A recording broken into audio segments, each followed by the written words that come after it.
Finally, it's TGIF, it's Friday. Welcome to Breakfast Central, the brightest breakfast show on television. Every morning from 7 a.m., we give you a full dose of all the biggest stories, the latest happenings, and news and current affairs that concerns you, your future, and most importantly, that concerns every single thing that you need to know.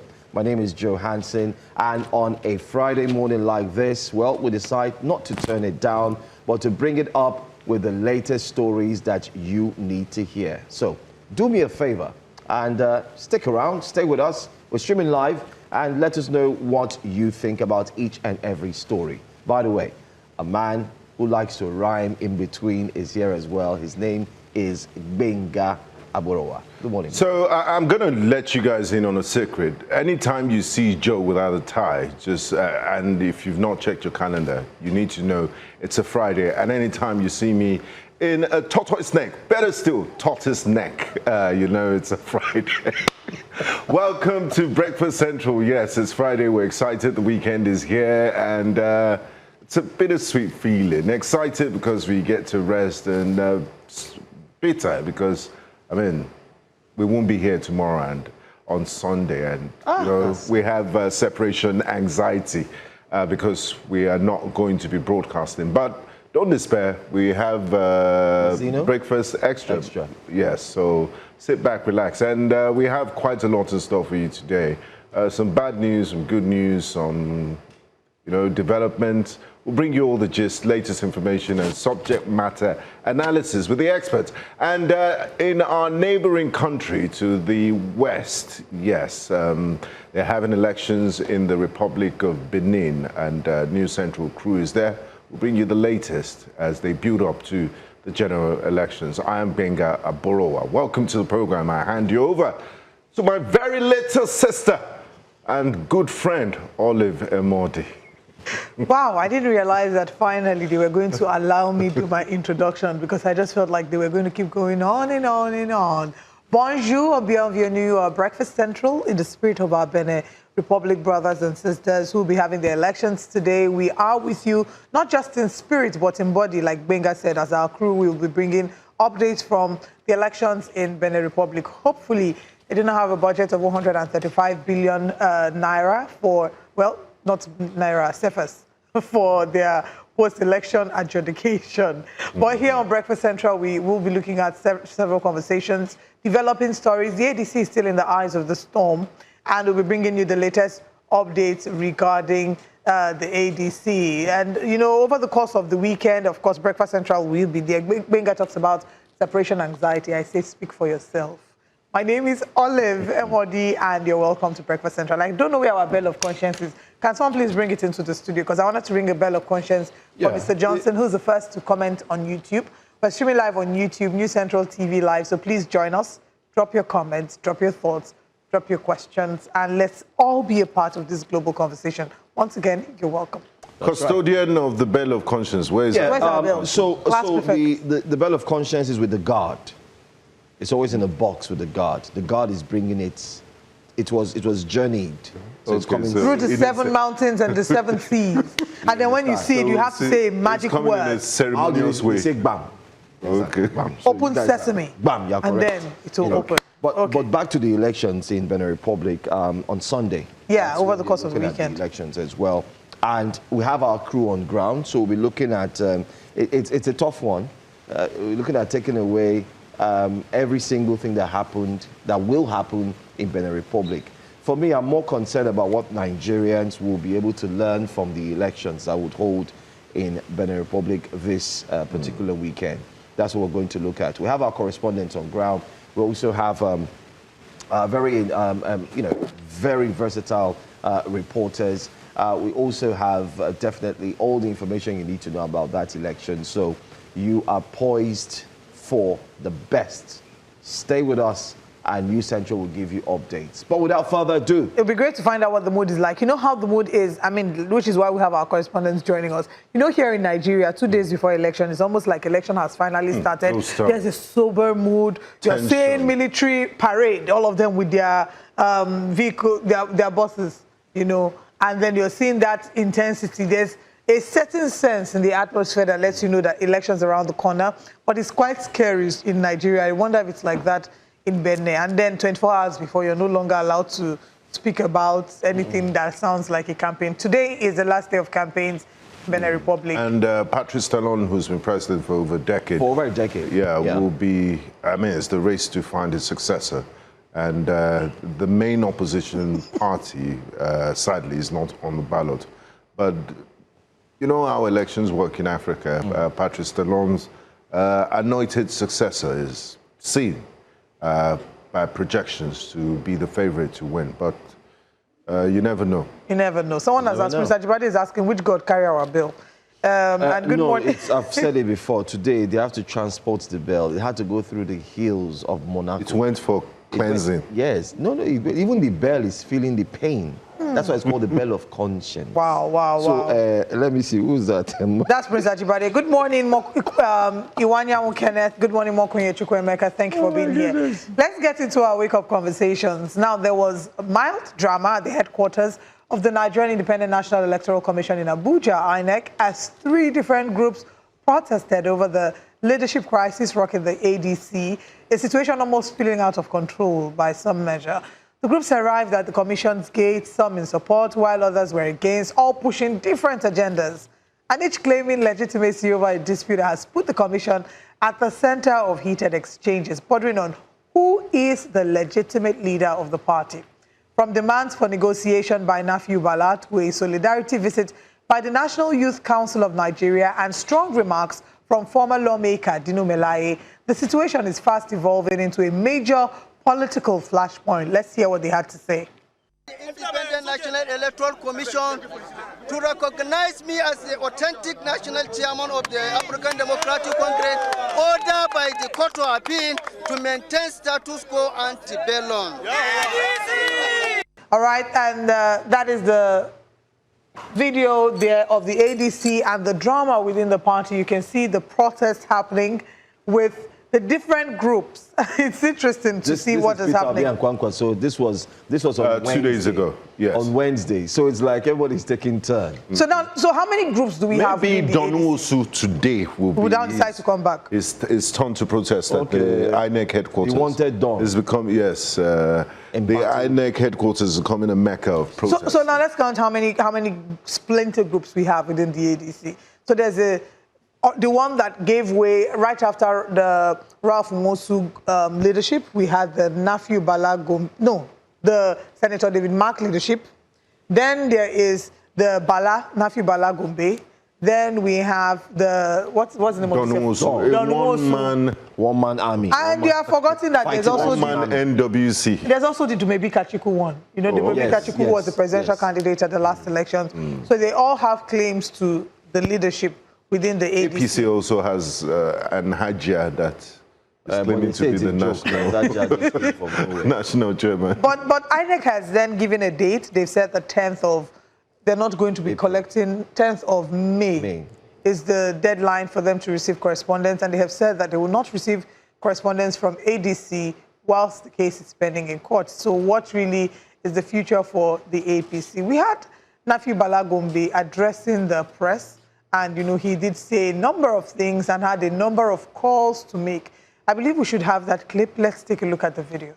As I address today, I argue INEC to place my name on the portal, requiring by the status quo ante bellum order of the Court of Appeal. This is not just a personal request. It is a plea for the justice, accountability, and adhere to the rules of law, the order and stability within the ADC will rise above the tyranny. Furthermore, deliberately manipulating of signature demonstrated a calculated attempt to legitimate and otherwise unlawful transfer of power which witnesses state urgent scrutiny and accountability. It is imperative for the ADC and relevant authorities to address this breach of discipline, restoring faith in the political process, and assure that such transgression to not the core of holding the principle of democracy and accountability is essential for the head of any democracy, and it is the responsibility of all stakeholders to safeguard their value against such agreement violations. All right, that is Nafiu Balagombe, who has laid claim to leadership of the ADC. I believe that Joe can sort of give us it. Joe was taking minutes from that address, and you can give us pointers. From what did Nafiu Balagombe. So from the write-up, I didn't get anything I was saying. I heard something about rule of law and forgery of signature and things to that order. I tried just basically reiterating the issues that he has with the David Mark led NWC. I have a question though. A number of these are politicians. You are the one that has this cause. You believe so passionately about it. You understand it. Can you not deliver a heartfelt message without reading from? Because even you could see the struggle in reading from the script. It reminds me of, there's some first ladies that a Children's Day celebration to children. How do you read speech? You can talk to children from the heart. Why do you need to? Because when you deliver without referencing your script, it's okay to make your points, bullet points of reference and glance at it and speak. But when you are reading a statement, it means it's not genuine. Yours. Yes. I probably have seen this. I should see this as a business idea. Maybe I'll put together a communication course for politicians where we'll start to teach them how to interact with the audience. Say my sister is not by big grandma. Please say it again. I wish I can record you when you said that. My sister, leave big grandma. Leave big grandma. By the way, how are you? Grandma, they go chop. I've been a rice. I understand, but honestly, but it shows again there's another video that emerged yesterday of Isako local government in Rivers State, the local government chairman. He was also giving a speech. That video has been trending. Unfortunately, we didn't add it to our production list. And Liboro Soshoma and a few other notable Nigerians had gone to repost the video and said, "Dear Nigerians, these are the people that would rule over you in the coming future, starting from today, if you continue to keep quiet." Now, what was that video all about? In comparison to what we just saw, the problem was that the local government chairman could not even speak English. What about pidgin English, which of course, as Benin now, we'll talk pidgin English now, just communicate. Let people understand. He couldn't. What he kept saying was, as a shaman, just opposing, mixing words, no clear sentences. And guess what? The sycophancy was horrible because everybody around him were just saying anything he says, hey, they were clapping. Yeah. It just goes to, and he was having the cap. Infinity on. Cap. And then you wonder, what is going on? Never a time in history that we've seen where the most populous black nation is now being touted as a nation that is being ruled by people who cannot even address their fellow Nigerians. The worst of us are the ones leading the best of us. And just so we are clear, it's not a thing of us, quote unquote, shaming people for their ability to speak or not speak good English. No, that's not what it is. No. What we're saying here, and the truth is, yes, we are a country with hundreds of indigenous languages. But English is our official language. But English is the one that you use to speak to everybody. So what we need to start doing is also looking at the qualification of those who are, and they would argue, they're reducing the qualification that allows you to run for certain offices, forged, right? Exactly. They removed forged certificates. Yeah. Yes. Criminalization of forged certificate or disqualification by basis of having presented a forged certificate. They found a way to remove that. We also need to find in the nearest, if Nigeria is going to experience some form of liberation and freedom, politics needs to be taught to children. They need to start incorporating it into our curriculum.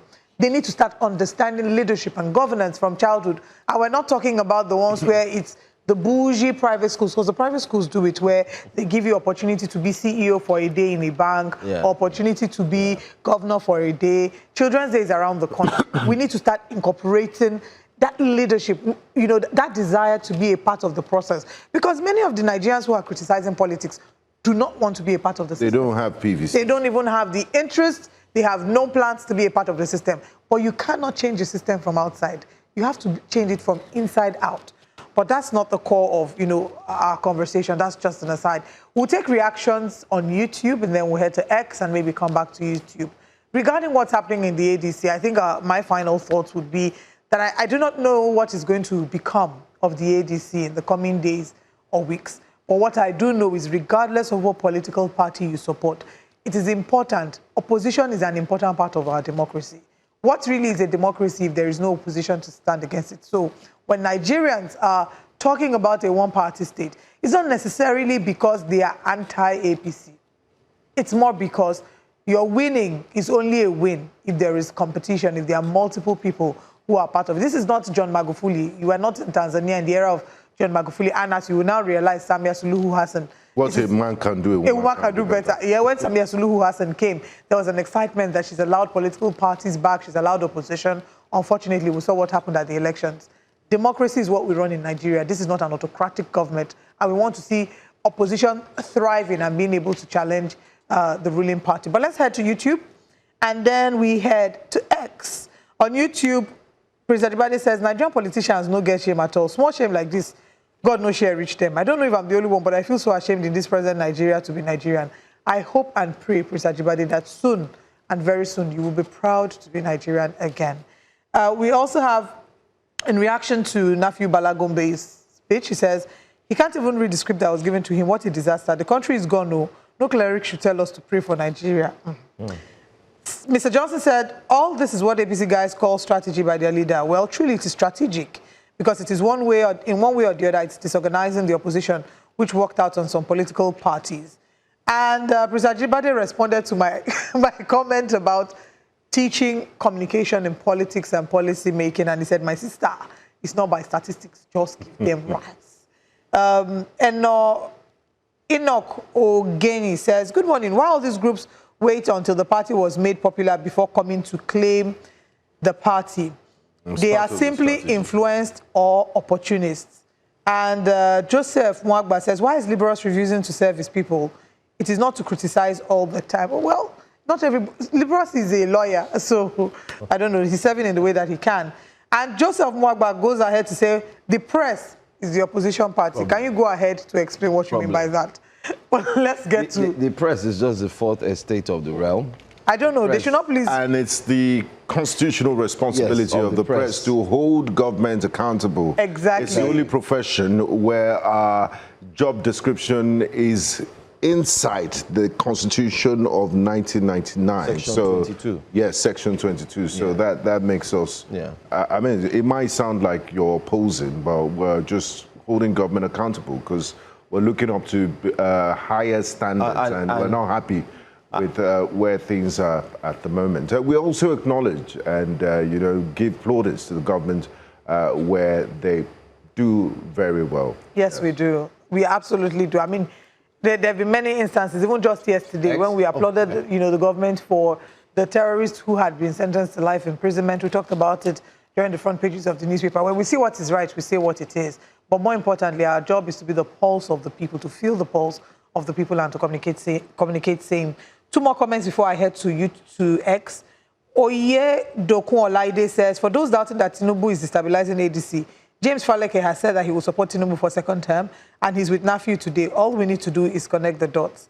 Alexandra says, in all this ADC saga, I feel for Peter Obi. Mother is Supreme says, indeed the worst of us is leading the best of us. And thank you for the compliment, Media Judger. Let's now head to X and see what the comments are saying. On X, our tweet says, the way they really infiltrate their camp remains a wonder. They need carry out proper investigation within.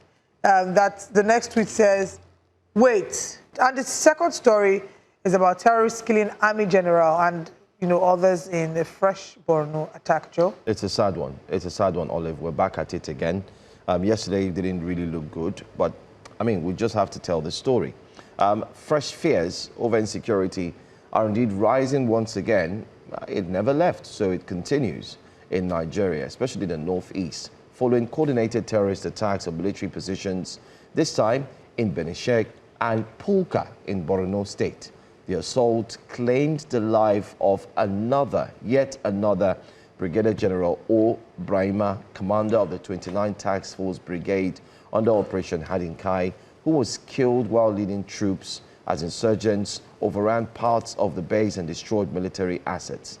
In Polkar, attackers set fire to primary healthcare centers and heavy-duty equipment, sending residents and displaced families fleeing in panic.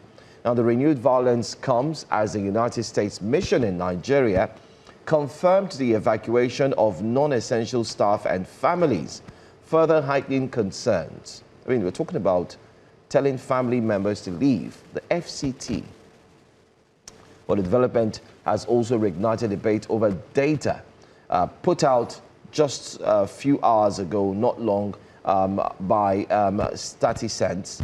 And they looked at Nigeria's past prominence in Africa's terrorism landscape figures many Nigerians dispute, underscoring the evolving and persistent threat of insurgency across Nigeria. But let's just take a look at some of the videos of what went down and how it's indeed impacting on everyone. This first video you see here is a successful curbing of insecurity by Nigeria's military force.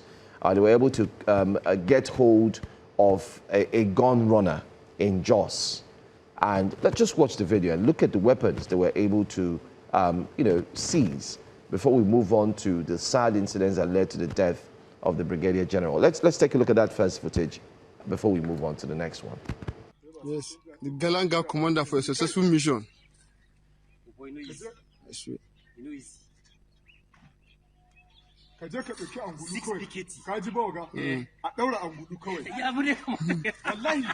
That's a successful mission, eh? Zan ɗauko maka ba da baka da case.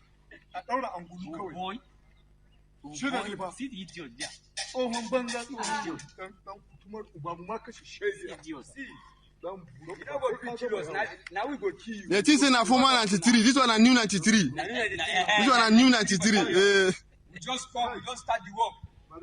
Yes. Boy. Now so side. Da wasu layukan su na banza da nawafi. Ba guru ba laya. Kaji ko? Last time da ka wuce layan ka ya ma amfani, wannan bai maka amfani ba, kaji? Ka kira wanda suke tura ka. Nigerians, pray for Nigerian army. Pray for them, we pray. These guys need your prayer and support right now. You know the story. I come here to give you the full gist of what happened yesterday stroke this morning. So, yesterday's date being the 8th of April 2026. Today is the 9th. The Nigerian Army Brigade, the Beneshek, the one at Beneshek, was attacked by Boko Haram. Boko Haram attacked them yesterday. Beneshek is under Kega, local government. Every don't cast. I don't see my mattress. We don't compare document do. So you see those back? Because that might use more back.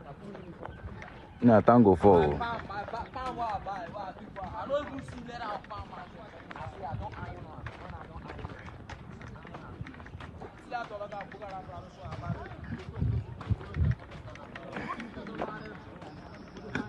See the MRAP we commandant day before. See the MRAP. You no go anywhere. I swear.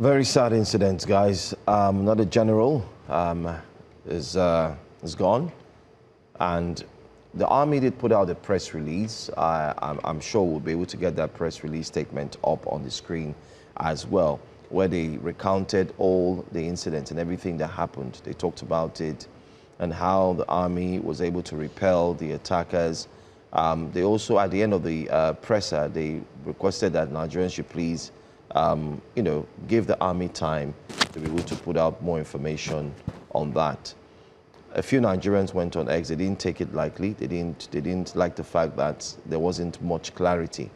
But we've seen videos online. People have recorded the incidences. They've seen how these military areas were indeed attacked, bombed, and that led to the death of another brigadier general. This is just coming from the fact that we had lost one just not too long ago. And then we also lost another gallant military officer. So it's happening way too much back to back. The challenges are much. But if you put all of these things vis-a-vis what we see today, you would want to require or recommend that maybe, again, a state of insecurity, a state of the nation, a state of emergency, I beg your pardon, on insecurity should actually be the focus rather than elections, because the people who would vote must be alive for them to vote. But it also depends on how it's being viewed. The president also put out a statement yesterday through the office of the SSA by Ononuga. I mean, that was commendable for the first time, where something happens immediately, a press release is put out rather than focus on politicking. And the press release, they mentioned the sad demise of the Brigadier General. A lot is happening, Benga. I mean, this is a lot indeed. When I say it's really sad. And you know, to lose an officer is, I mean, to lose any member of the armed forces is a tragedy. But to lose an officer, a commissioned officer, even a second lieutenant, is very rare. And then we're reporting loss of one-star generals months on end. And it's a tragedy. And it goes to show how terrible this war against terrorism is. And it also shows something about the firepower of the terrorists.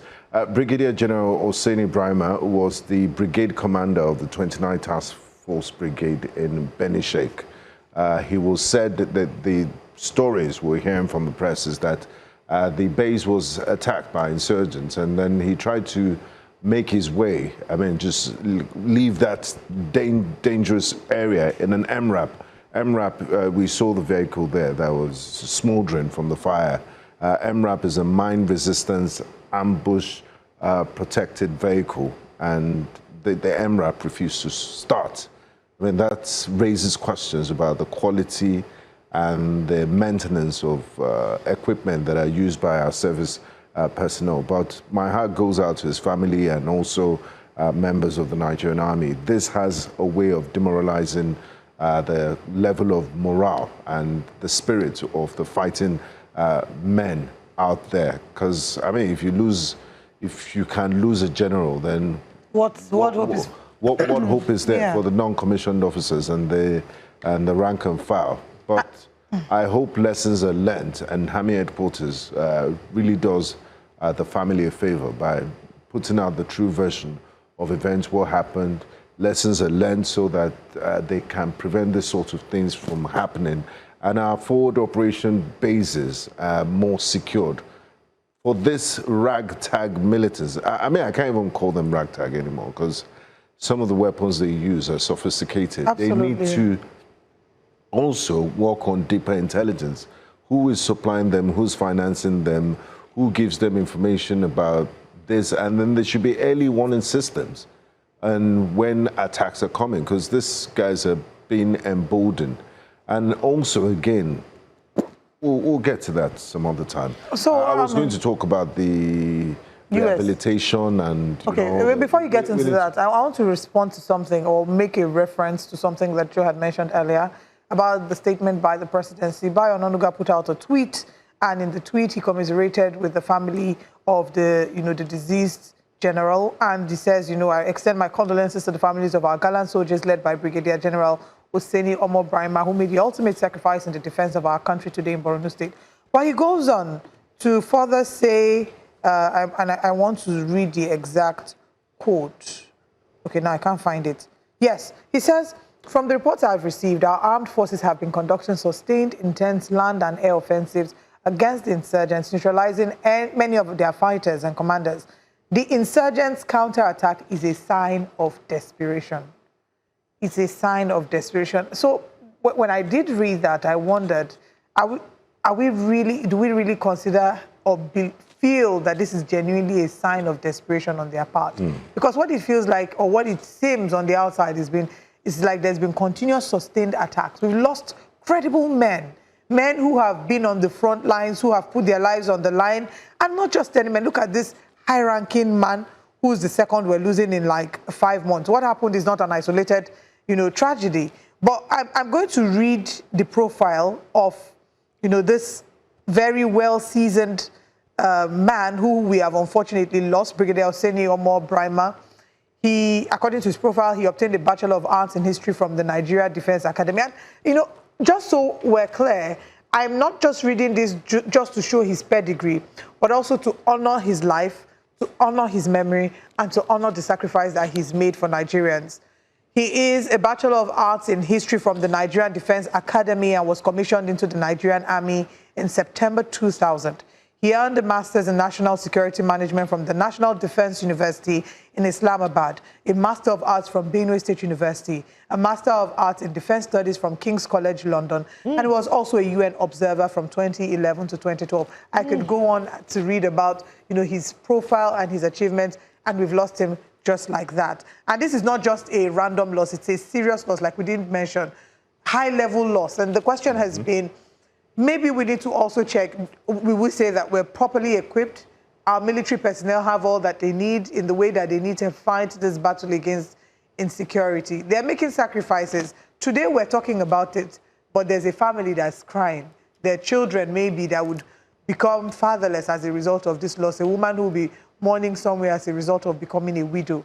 That is the reality of what our Nigerian, our army have to sacrifice every time they go out to the front lines.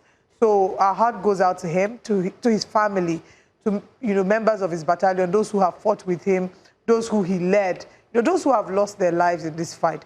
Every year on the 15th of January, we lay rest to commemorate, our armed forces, to celebrate the sacrifices that they've made. But I honestly do not think that it's enough. There's more that needs to be done. They make such a huge sacrifice. And lately we've been seeing, it feels like they're fighting on different fronts. They're fighting to protect our territorial integrity from external aggression. They're fighting Boko Haram. They're fighting ISWAP. It feels like it's a bit of a challenge dealing with all of this. And now to hear that the U.S. has issued a directory, a travel advisory. Let's even talk about that. Yeah, that raises some eyebrows. Let's even talk about that. This is the same United States that the president of the U.S. had given a statement, had put out a statement about how they were helping Nigeria in the fight against insecurity. So what changed?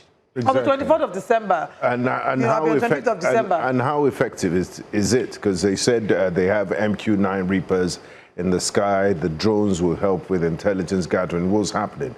And in March, it was reported that the Nigerian military lost at least, we saw that video play earlier as a tribute to these commanding officers that died by ISWAP and Boko Haram attacks within 7 days in Borno State.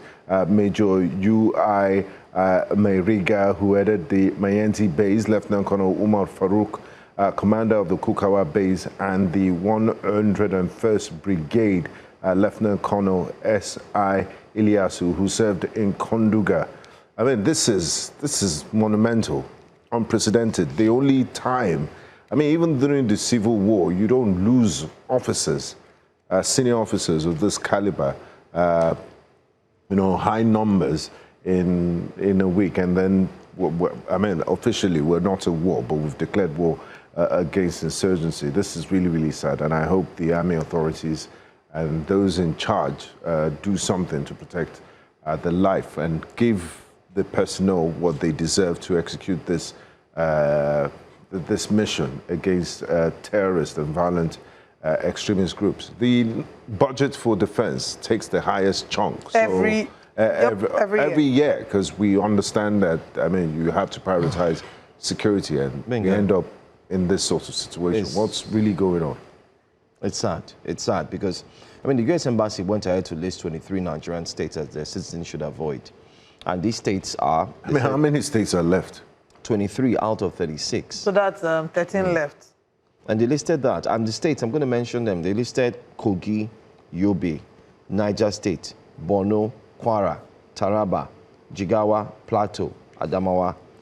These states they mentioned, these ones they mentioned are high on terrorism and kidnapping, they said.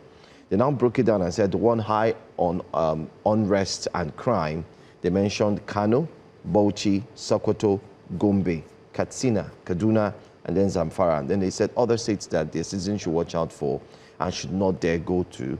They mentioned Abia, Imo, Delta, Rivers, Enugu, Bayelsa, and Anambra. They also closed doors to visa.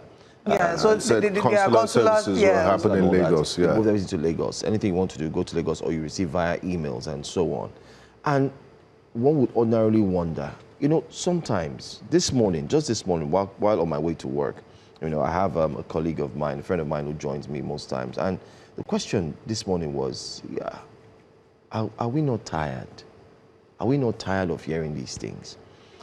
The same effort, just as someone said, the same effort being put in the pre-election campaigns, the city boys, the movements, the cars, everything being put in. Can you, if you're to weigh this morning, let's do a comparison this morning. I want everybody watching to also do it from wherever you are. Put the two on a scale of balance. Election, politics, and insecurity. Which one is enjoying much of the focus as a country that is like we're at war? Because whether like it or not, we're at war. I don't know what you guys think. This is war. There's a movie called that, it is war.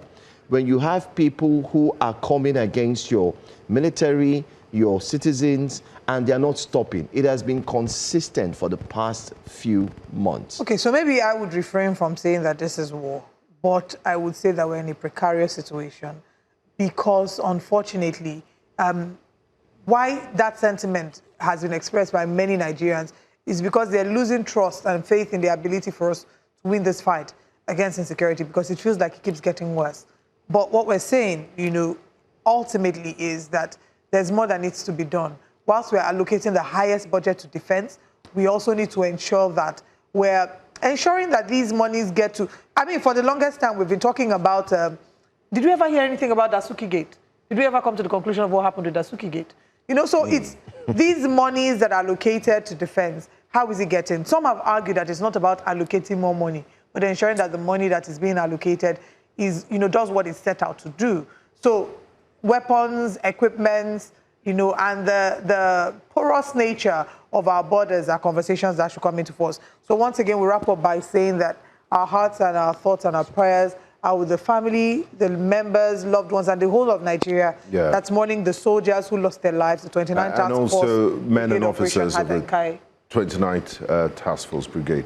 It would also be nice for the U.S. authorities to share intelligence on why. Yeah, we hope they do that. That's another conversation to have, because it does have an effect on the economy and many other things. Let's take a few comments from YouTube and X as quickly as we can. What are Nigerians saying about this subject matter? But let's start with X and then we'll come to YouTube as quickly as we can. You mean this is a military outpost? No wonder they are always vulnerable. When Boko Haram kills Nigerian military, you see the videos up and down. But when Nigerian army claim they killed Boko Haram, you barely see a video. Nigerian military combined is barely up to 5 million. Hey. And America flew into Iran and rescued their pilots, but our generals are being killed in the same country where we have a president, Tufiakwa. There's been outrage about this. Wait. Commandant entered MR, and the MR refused to move. Yeah. That is how he got killed, because of a malfunctioning MR. Who did this to us, oh Lord? So we're going to wait for official explanation as to what exactly happened. These are all different interpretations. We will wait for the official explanation. And MR is Mr. Yeah, what he meant was MRAP. MRAP, yes. The way they easily infiltrate their camp remains a wonder. They need to carry out proper investigations within. They said they came around 1 a.m. I mean, that's all. All right. Let's quickly take a few comments on YouTube and then we'll wrap it up. I've always said it, Nigeria will happen to use a phrase that is not selective. It respects no rank, tribe, religion, or even economic status. When you run out of Nigeria, it will follow you, Usas says. And we also have Alexander says, I have never cried for the military before now, But this one touched me. I'm so pained. Mother is Supreme says, rest in peace, Brigadier General Hussaini Brahima. Quite unfortunate that Nigeria happened to you at the peak of your career. And Olaita Ishola says, he was my senior in secondary school.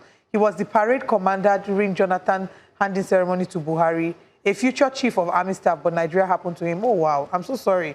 This must feel so personal to you. You know, and Mokunye Chukwuemeka says, for how long will we continue to sacrifice the lives of these soldiers? This is so sad. May their souls rest in peace, he says. There are other comments that we'll continue to take as we proceed with the show, but let's share with you what the top stories we're looking at this morning are. And this morning on Breakfast Central, we'll be expanding this conversation even further as we have guests joining us to talk about the Beni Sheikh attack, and we'll be looking at the death of these soldiers as well as the terrorists. War of February attack aftermath, over 130 persons buried, communities abandoned, and we'll be looking into that as well. And then talking some politics. The ADC versus INEC controversy continues, and we'll be bringing the latest in that regard. TUC urges federal government to subsidize crude for local refineries amid rising fuel costs. I agree. We'll be reviewing the front pages of the papers. Join us for all these and more.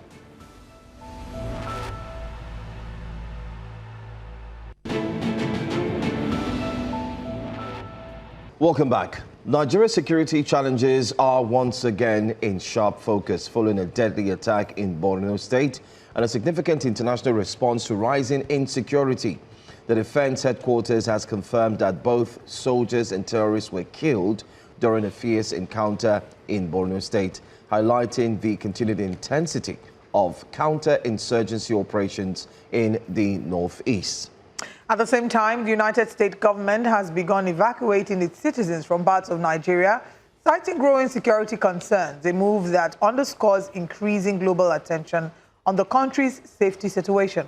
The twin developments are raising fresh concerns about the effectiveness of current security strategies, the safety of civilians, and the broader implications for Nigeria's international image and economic stability. To examine these developments and what they mean for Nigeria's security outlook, we're joined by Pioneer Commander Amotekun Corps and former Deputy Director of Plans, Defense Headquarters, Brigadier General Joe Komolafe, retired. Thank you very much for joining us this morning. All right, we seem to have lost connection. He'll be joining us virtually, but we will reconnect with him shortly. And we're still expanding the conversation that we had earlier about the attacks in Borno that has lost us a number of our soldiers, members of the 29th Task Force Brigade Operation Hadinkai, as well as a general. And we're talking about the gravity of the loss, the vulnerability of our armed men. And, you know, talking about even the outpost was now a conversation. So it's like, are we adequately equipped? It also questions, I mean, the president's declaration of a state of emergency, if it was just a mere vocal declaration, because from what we've seen, it seems not to have had the resultant effect the Nigerians are waiting for. And I mean, if you go by the textbook definition of what a state of emergency is, and I guess we have Brigadier General retired Joe Komolafe back on the line. Good morning to you, sir.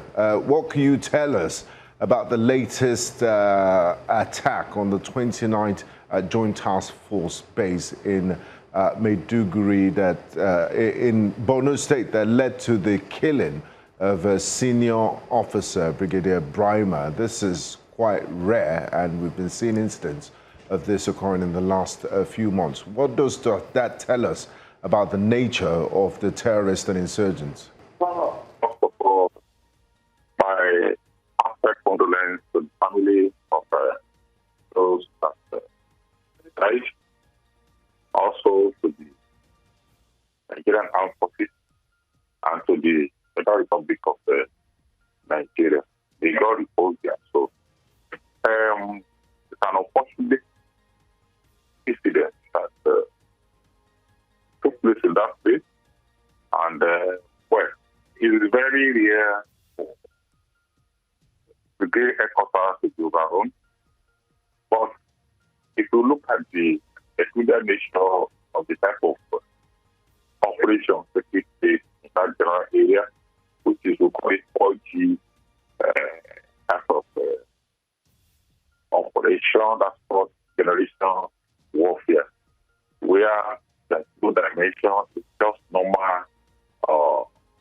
The war without bomb, we don't have unlike the conventional one that we have to attack, defend, withdraw, carry out some extra operations in different. This is not the The next person to think by your side can be your enemy in this type of operation. And if you are doing a conventional operation, it would have been extremely difficult for anybody to just overrun the brigade headquarters. Maybe now their superiority and there is much better than most superior than the opposite side. So you can just overrun the headquarters like that. Superior, you're very fire long range, and then from there you can overrun. When you have air parity and everything, it's a very difficult operation because this minimum of 2% of what would have overrun, not permitted to be headquarters. And the great commanders have fought called the staff or form for a costume. They would have been able to recover their attack. But in this type of warfare, it doesn't happen before. It's not conflict that we lost find ourselves like that. Sir, we're struggling with your audio. We're not sure if you have headphones on. If you have headphones on, maybe try taking them off if that would help, the conversation. And I would like that you will speak to us again. If this tells us something about the chain of command in the Northeast, this is the second high-level loss we're seeing in the past 5 months. The last was in November, and now we're seeing another now. Does it tell us something about what's happening? Is there potentially a deliberate attack on the chain of command? Actually, deliberate. Until an inquiry comes out with the findings to know why and how it happened. But all I know is that it's an unfortunate. It's one of the 12 things that are very unfortunate. It costs us, apart from the loss of the family, of Nigeria, a lot of money to trace someone to the unconfident. Unfortunately, we're struggling really well to hear that, to hear what he has to say, and we want to be able to make the best out of that conversation, as he's really a seasoned person, very fitting for the conversation. But we'll go on a very quick break, and when we come back, hopefully we can pick up the conversation. Stay with us.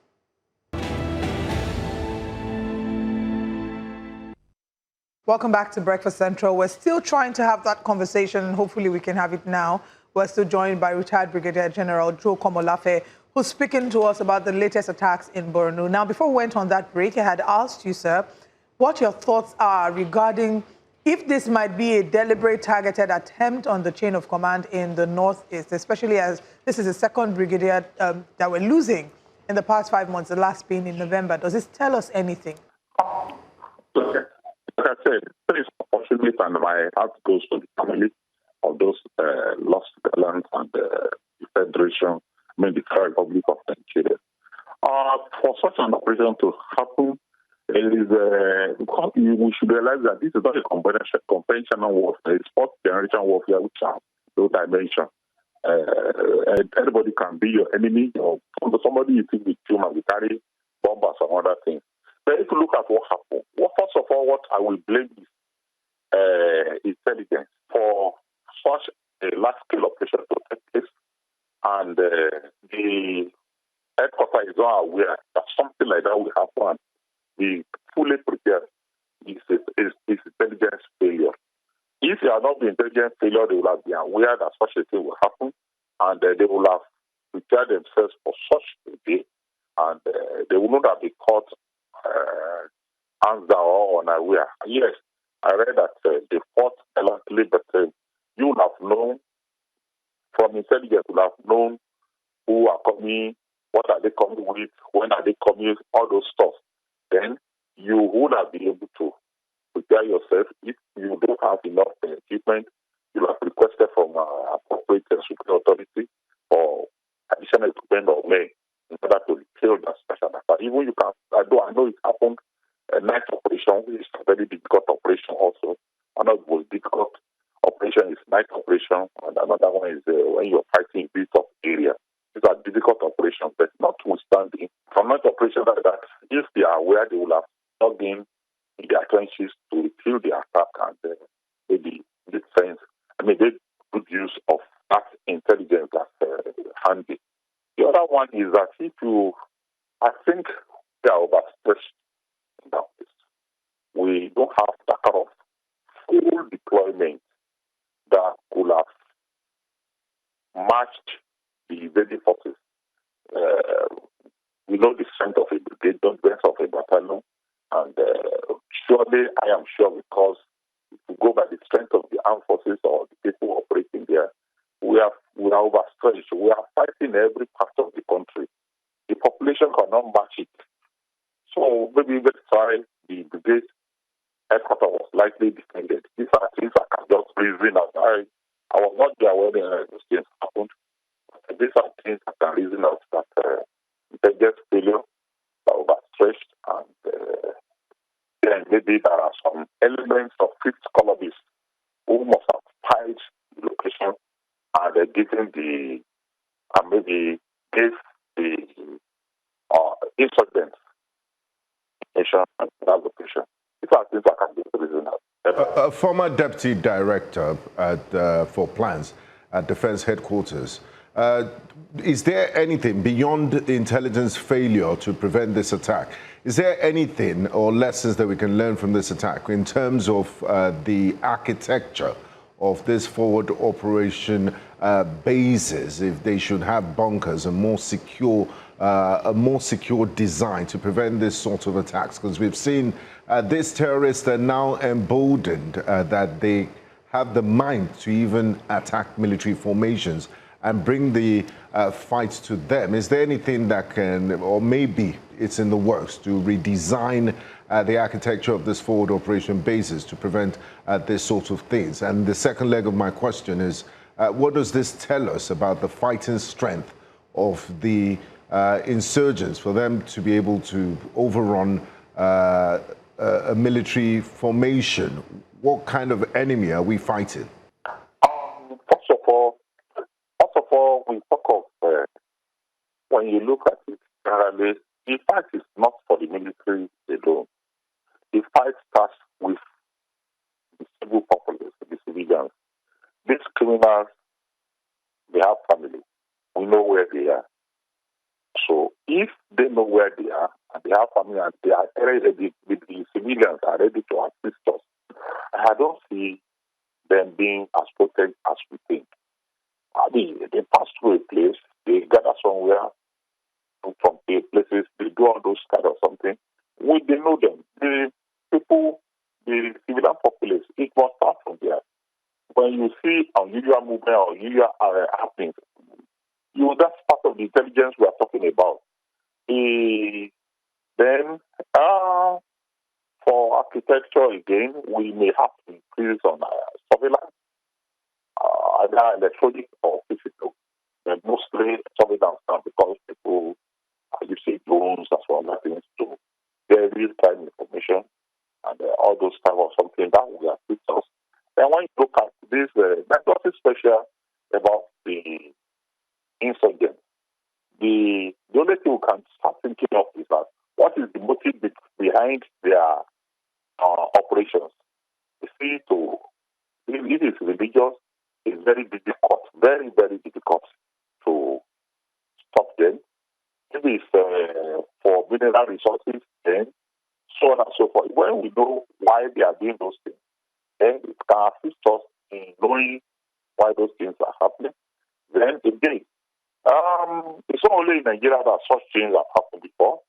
If you look at Vietnam, America was there for years, even bombed their forests to all the leaves, dried up, all those things.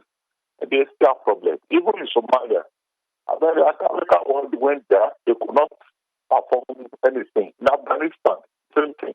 So don't let anybody just say it's only in Nigeria.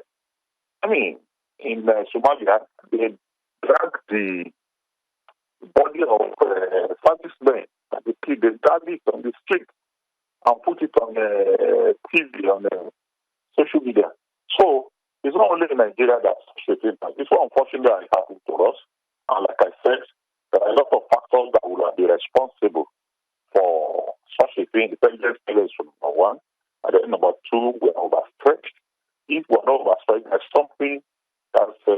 minimum that we have stayed in that quarter and to defend the quarter, not just staying there and people just come. And I told you it's a very difficult type of operation. Those guys are used to that terrain and some other issues like that. So all we need to do is still to sit down,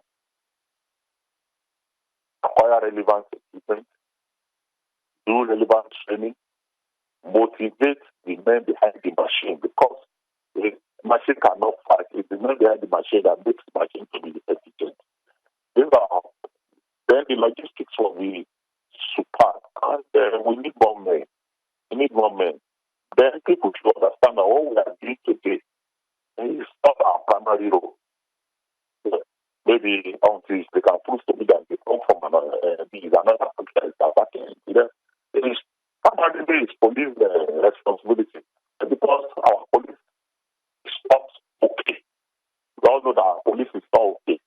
We also need to train the police, motivate them, so that any place we liberate, the police will stay there, use their military role, which is part of their responsibilities also, use their military role to stabilize that community we liberate, so that the pressure will not be too much on us. These are things I think, except you have some other questions. General, just as we wrap up this conversation, you talked about relevant training, you talked about relevant equipment, logistics, and then you also highlighted the fact that there was possibly an intelligence failure. And you also highlighted the fact that the military seems to be overstretched. We need more men. That's how you put it. In all of this that you've mentioned, do you think that the military is getting all the support it needs to win this fight? That's one. And I'd like you to start with the last one. Do you think that as Nigerians, we're not at war, but do the terrorists think that way, that we are not at war? Or is it that they are at war when it comes to attacking the military and Nigerians? Technically speaking, if you look at the law, I don't think we are at war. Because for you to declare war must pass through the National Assembly.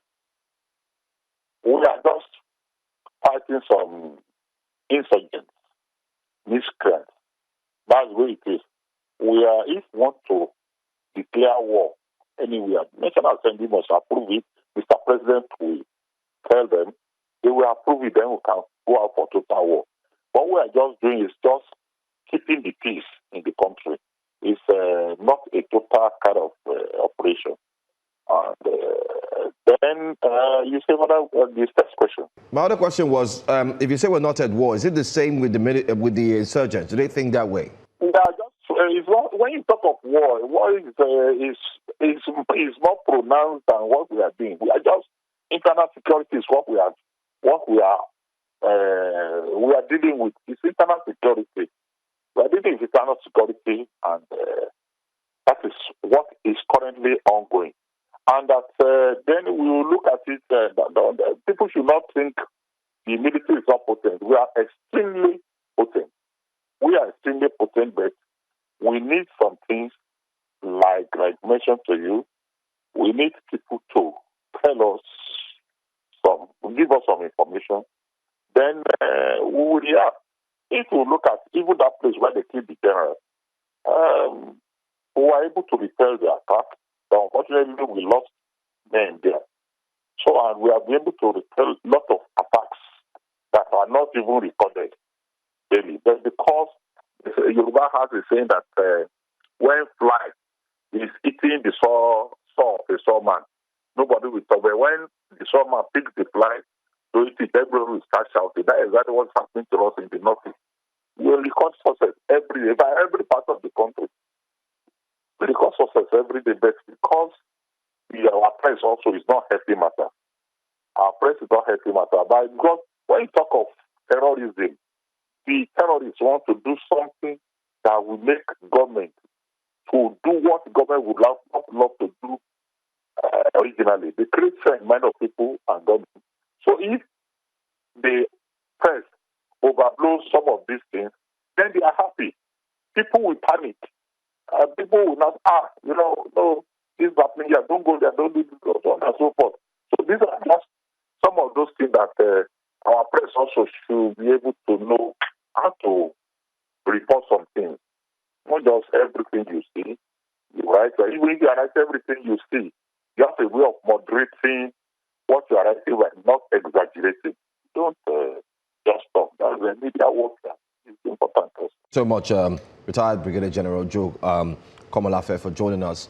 I think we've taken these points, and it will definitely go a long way. Our hearts are still out there, and we feel very, very sad for the loss of one of the gallant soldiers that stood firm and tried quelling the insurgency. But thank you for your time, sir. Well, conversations indeed are rife. We'll continue with more updates on the insecurity issues. We're deviling some of the strides and successes that Nigerian soldiers have been able to achieve. Let's bring to you what's coming up next here on Breakfast Central. Coming up next, over 130 persons buried, community abandoned in Wuro February attack. We'll talk about that. It's an inside story. Analyzing ADC, INEC controversies ahead of 2027. And Nigeria's media urged to guard airwaves. You just heard the general talk about it too. Stay with us. We'll be right back.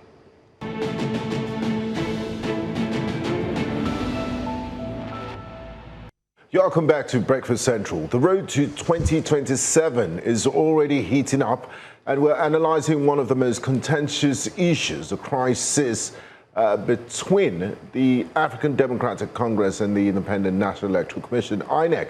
Allegations of bias, accusations of sabotage, and questions about credibility dominated the headlines. From INEC's derecognition of ADC's leadership to claims that the ruling APCs orchestrated internal crisis within opposition parties, controversies are raising fears about whether Nigeria's democracy is truly safe ahead of 2027.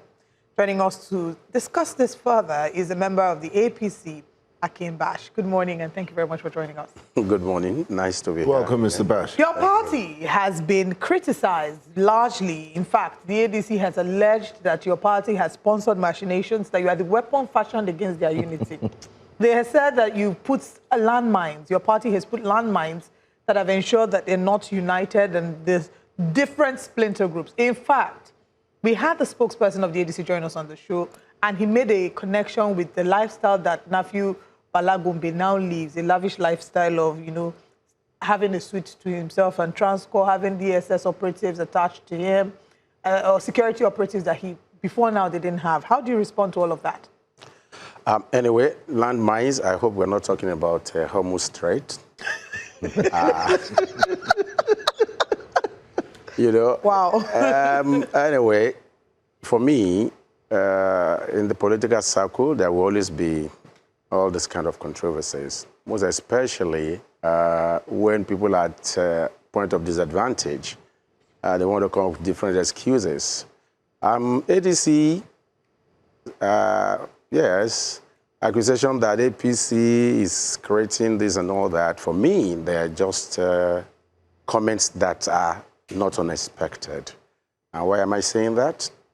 It's a natural phenomenon, a life situation where, when things are not going right the way you personally expect it, you always want to accuse people of, being in your Achilles' heels. But the question remains that what are the facts on the table as far as all of these controversies are concerned? Let's look at ADC. Nobody has said that ADC was not hijacked. Nobody has said that some people did not falsify signatures to get people to take over ADC. Nobody has equally said that those who are complaining ADC today, that they don't have their points. We are all witnesses to how this set of people went into ADC. And what is the main issue? The Balagombe is saying that by their own constitution, all right, that he was the vice national chairman. And when you don't have the chairman, the vice naturally takes over. But the question that needs to be sorted out is, did Gombe really resign with the others? So if he didn't resign and remain in office, there's those who took over, like somebody said, from the back door. I think, was it Ralph Nguso or Kachuku Dumebi that said long ago he want them that they are going to run into crisis. No, but if you're talking about the resignation, we had the APC spokesperson who shared not just the minutes of the meeting with us, but also shared documents that showed that Nafi Bala Gombe was in the meeting where the resignations happened. He also resigned. They did a comparative analysis with the documents that contained his resignation and all the other meetings. And there's one particular way he spelled chairman. He would put the I before the A in all his documents, and it was present. So that showed, was like a forensic analysis, if I may use that loosely, of that document. And even on his Facebook, he had posted saying, you know, they're welcoming new leadership. So he had acknowledged that before now. So what has then changed? Anyway, Gombe, we'll have to answer that. But the fact also remains that if he's complaining at this point in time, there must be good reasons for that. And the case that has been taken to court, you know, must have been properly, you know, analyzed. The decision of, the judgment of the court, because a lot of people have said so many things about that, but the fact remains that what the court has done, as far as I'm concerned, is in the right direction. If you have a group of people, two set of people who have crisis on their hands, and the court now rules that please don't give any of them an undue advantage, let status quo remain so that nobody is seen, you know, to be indulged until the final decision is made. Why? What is the issue? The case is in the court. Let the court rule. Have they been able to dispute the fact that the court ruled the way INEC acted? And when you say, status quo remain antebellum, I'm not a lawyer, but what I know is that before the start of the war, so if you look at ADC, when did the crisis of ADC begin? September 2nd, when Nafi Bala Gombe went to court. Why did he go to court? Challenge the leadership. So which means he went to challenge the leadership, which means there had been a crisis before he went to court. So when you not talk about status quo antebellum, before the war started. So that is where they have not been able to agree. Everybody's interpreting the law in the way it is convenient for them. So do you get that? It's only the court. It's only the court that can say, yes, sorry, this is the correct interpretation. And the anxiety of ADC leadership is understandable. Elections are getting closer. You know, they want to organize their the convention, primaries, and all of this. But they can't go ahead now because they have a case in court. So it's understandable that they are reacting the way they will react. If I were in their position, I probably would have reacted that way. So, Mr. Bash, can you say categorically now, hand on chest, that the APC has no hands in the ADC's current challenges? Until it is proved otherwise.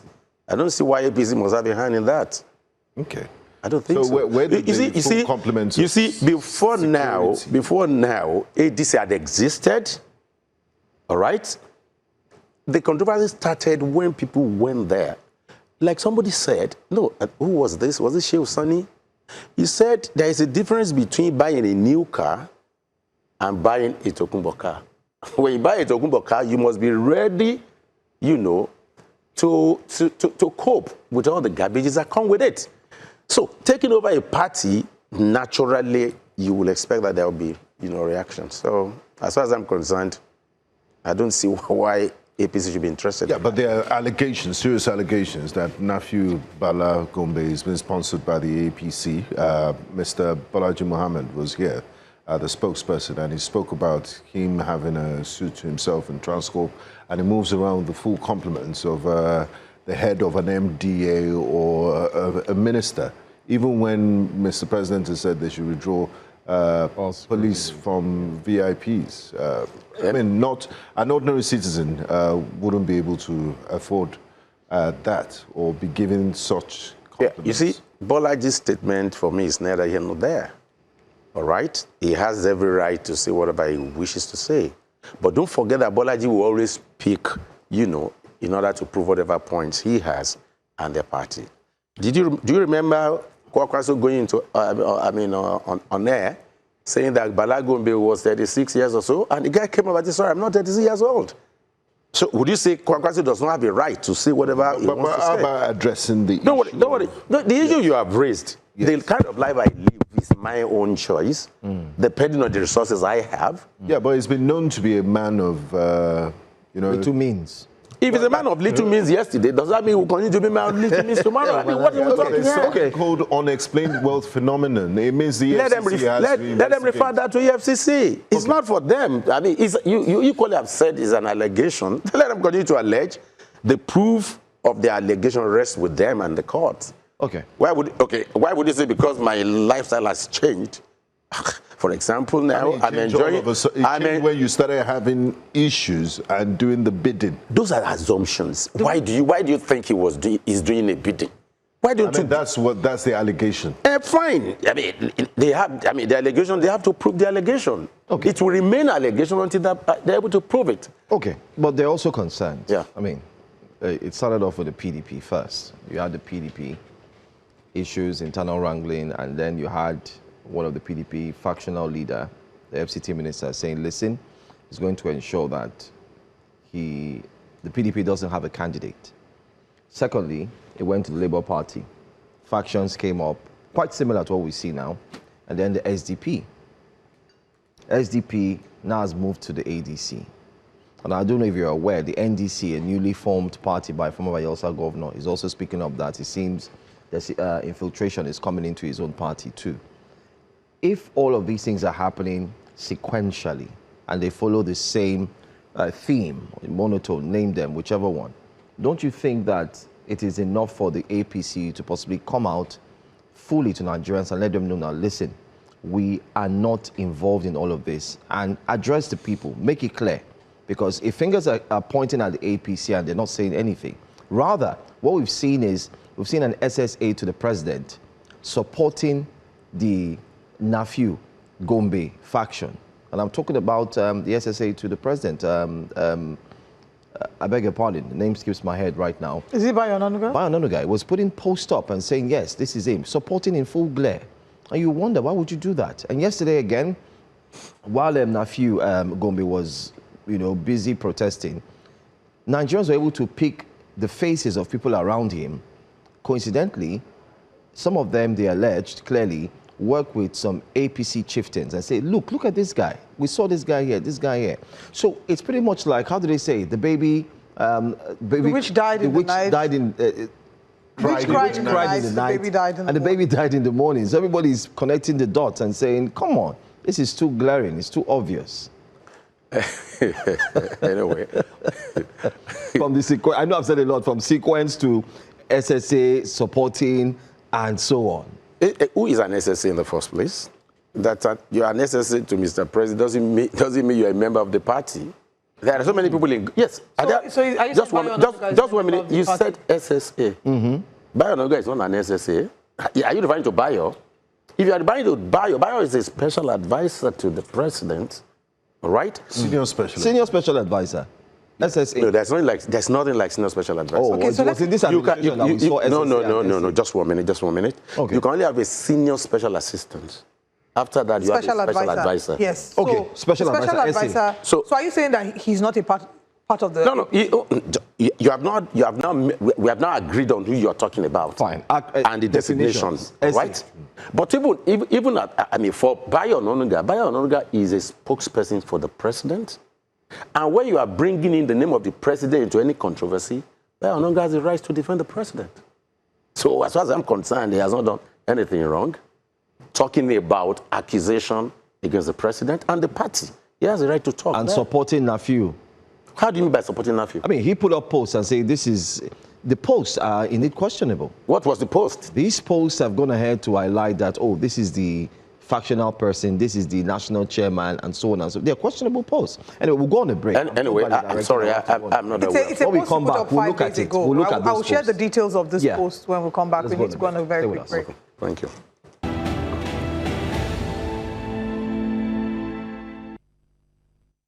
You're welcome back to Breakfast Central. We're still looking at the drama between the ADC and INEC, focusing particularly on the accusations by the ADC of APC's quote-unquote intervention or collusion with their plans. And we're joined by a member of the APC, Akimbash. Thank you very much for being with us. Before I went on the break, my colleague was speaking to you about Abayo Ononuga and asking that, why did he feel the need to respond and make some sort of a defense for Nafi Gombe? So 5 days ago, Bolaji Abdullahi had put up a post on X where he talks about, parts of their effort to strengthen their engagement and basically what they were up to. And Abayo Ononuga went and responded to that post. And he says, "Hi, Bolaji, the man your bosses stole the ADC from is ahead of you. Nafi Gombe has already gone global to report the hijacking of his party by those he calls external political actors and powermongers." Read his letter to the U.S. Embassy in Nigeria. Then he goes ahead to share, the post. You say he's not a member of the APC. No, I don't know if that's the position you're saying, that he's not a member of the APC. Don't let us go back into that. Okay, let's not go into that. You were talking about an SSA, and I corrected you. An SSA could be anywhere. All right. But if you're talking about Bayo now. So we're talking about Bayo. So the question is, people were asking that him stepping into the arena, Bolaji is speaking as a spokesperson for the party. Sorry, the question is this. When Bolaji was speaking as a spokesperson for ADC, what was he saying? Okay, so he says the ADC is taking its fight for democracy global as part of our efforts to strengthen international engagement. We're establishing a special representative network across key global capitals to engage foreign governments, amplify credible information about Nigeria's political environment, and counter one-sided government narratives. This come amid growing attacks on our members, attempts to undermine our leadership, and efforts to restrict political participation ahead of the 2027 general elections.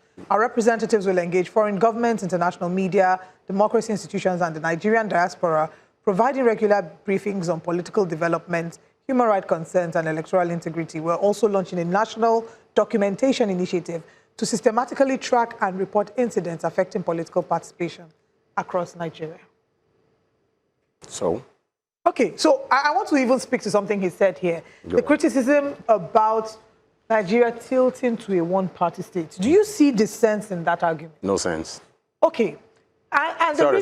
How is Nigeria tilting towards a one-party? Where is the opposition? Because all the opposition parties... Wait a minute. Why will I be taking responsible for the crisis you have in your home? Okay, you look at... Just 1 minute. Yes. The crisis they have in ADC doesn't mean ADC does not exist as a party. The crisis they have in Labour Party doesn't mean Labour Party does not exist. Does it mean PDP does not exist? Does PDP really exist? How would I know there's a PDP? Is that not PDP? There's a PDP. In the way that this party currently just 1 minute, just 1 minute. There's a PDP. PDP successfully held their convention. Which one? Is it Ibadan? Listen. It's funny that you are even referring to Ibadan Convention. Ibadan Convention that has been declared illegal.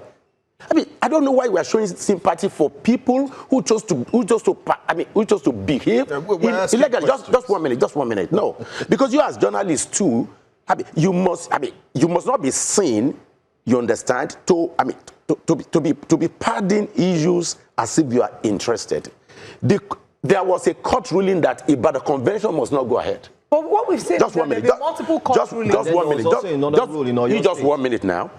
Come on, what are you talking? A court of higher jurisdiction has ruled. You're talking about another one in your state. So if the court has ruled that the convention must not go ahead, and people went ahead illegally to do that, and they're now facing the consequence of that, why must we show sympathy to them? Okay, so going by what, this argument about the PDP having done its convention in Abuja, yes. The PDP, in this instance, led by Nyesom Wike, what they would refer to as the Nyesom Wike faction. Because, of course, there are still disgruntled members within the party, as there are in other political parties. So far, the most united party is the APC. But let's talk about the statement. The FCT minister has said that he's throwing his support behind President Bola Ahmed Tinubu. He is obviously supporting him. That then incapacitates the opposition in a way that they're not able to provide a presidential candidate in 2027. So those who argue and his wish is to endorse and we've seen a number of these. Those who argue about the one-party state, their argument is that all the other political parties are falling apart and there's internal wrangling within them such that when the election comes, it will almost be a non-negotiable. There's nobody that is contesting. There is no formidable opposition. And what is democracy without a formidable opposition? Thank you. I don't know what you mean by formidable opposition. Anyway, I'm sure you're aware of what Road Fever said recently. He said, I mean, they're happy that all governors are going to APC and they have the people's power. All right, which means that ultimately the people will decide. So, I mean, leave that.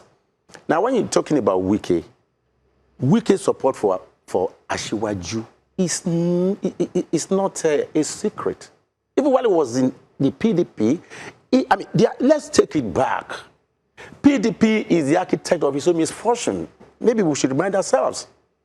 The fact was that there is this unwritten, unwritten understanding that after 8 years of the North, the South will come on. And here was PDP who produced another candidate. Guys, don't you think that was the basis of that? And they said, sorry, you can't produce another candidate. If you're in PDP or in any other party, the understanding is that your candidate must come from the South. So what are you talking here? So we can say, sorry, we must follow this rule. And he said, the moment you are not bringing any candidate from the South, there's nobody who support the Northerner. Is that not sensible? So PDP, they are the architect of their own misfortune, and Wike has continued and will continue to say, that he prefers Asiwaju to lead the country. What about ABGA? You're not talking about ABGA. Is ABGA going to bring the president candidate?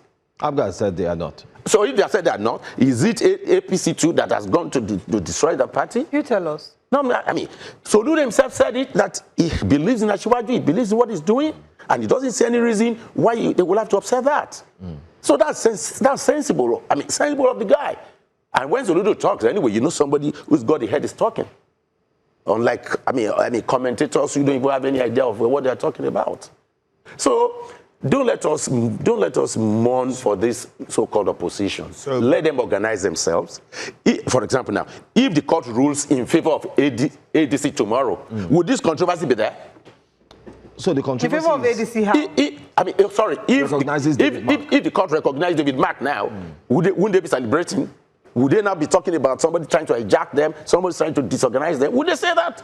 So the cries now are cries of the moment. But I hope you understand why. I mean, we had them here and we asked why the fears. The fears are because the hope and the trust in the judiciary has become so little, especially with what has been seen by many Nigerians who are also talking, especially those on the opposition, where homes are being built for justices, for judges, and so on and so forth.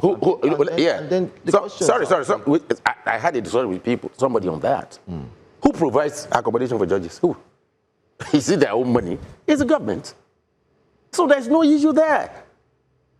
The accommodation for judges, the paraphernalia, all that is provided by the government. So what's the big deal? But does it have to be done directly, in the sense that there's a body, there's a National Judicial Council that oversees the activities of the judges? How about there's a budget that's allocated, they're dispersed to them, and then they're allowed to do it, as opposed to it being seen like this is done by this person, this one person who is there doing groundbreaking and doing all of that, because that in a way might impact the perception of the independence of the judiciary. See, it's why judges themselves are not even allowed to collect gifts. It's why judges are not even allowed. Within the judiciary, they don't allow them to collect gifts because they don't want you to see. I understand the fact that judges are not allowed to. You're not supposed to take gifts. Not only judges, any public servant. Of course. You understand? So it's a general thing.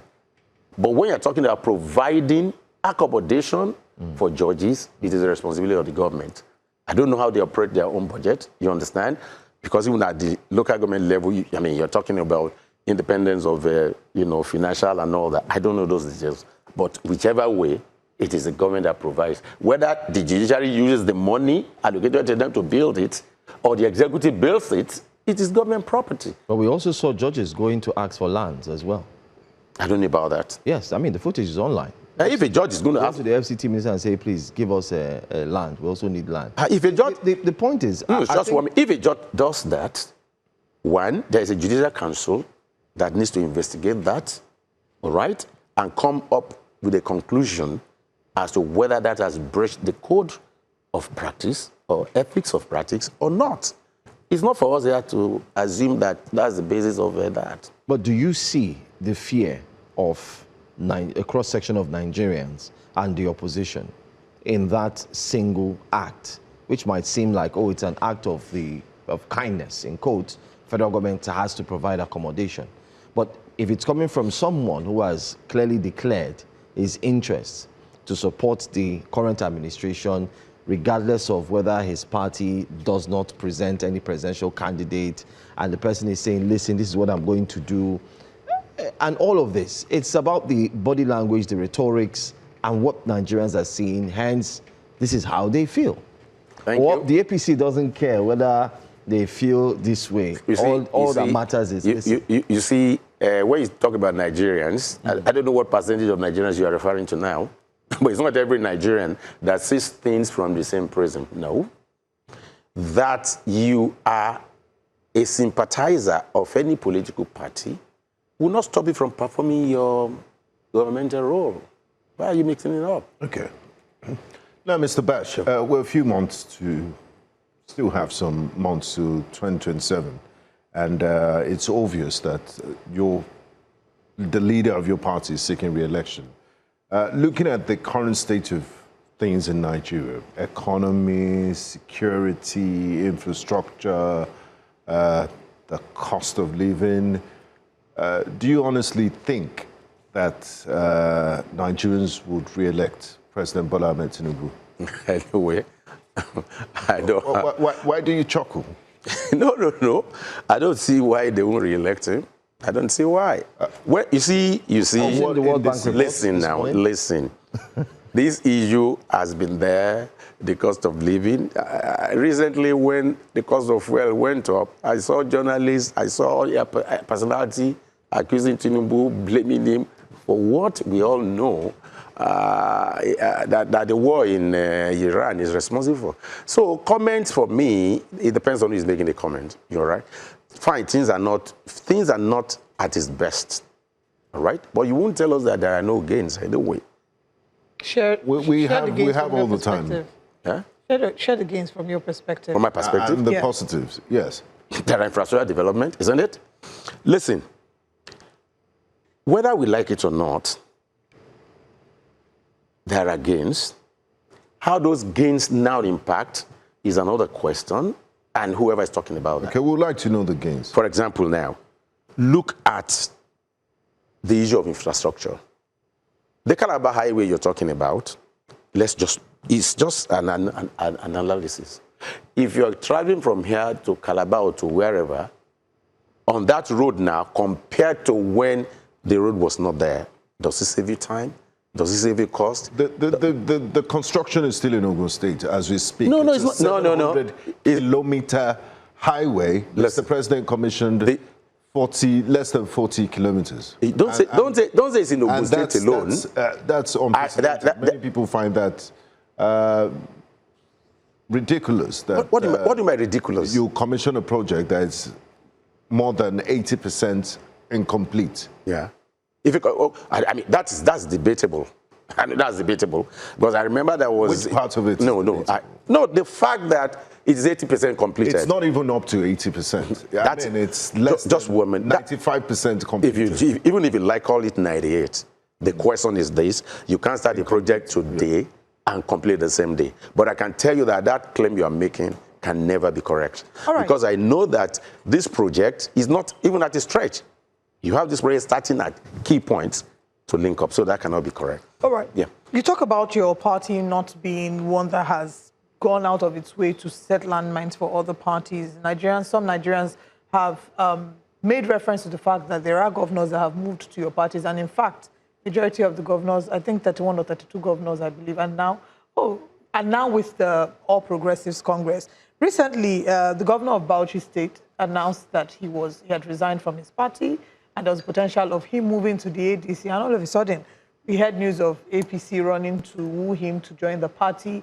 And last Thursday, he was meant to make an announcement. He didn't make that announcement. But we hear again that the members of the Bauchi State Caucus of the APC in Abuja they were split over whether or not the APC should accept him into the party. Some accepted him, some rejected him. Those who rejected him on the basis of the fact that they said he had publicly criticized President Bola Ahmed Tinubu before and had neither retracted nor apologized for the statement. Is that what your party, what do you make of that statement? Is that what your party holds on to? The fact that, people cannot in any way, have a different opinion? You yourself can answer that question. I can't. I'm not a member of the party. Just 1 minute. you have the likes of Reno Mercury. You have Bosun Tijani. All of those people who criticize Ashiwaju, said different things about it. They're working in this government, for God's sake. So do you see the importance of him being a member of the party? No. Let's talk about the Bala guy.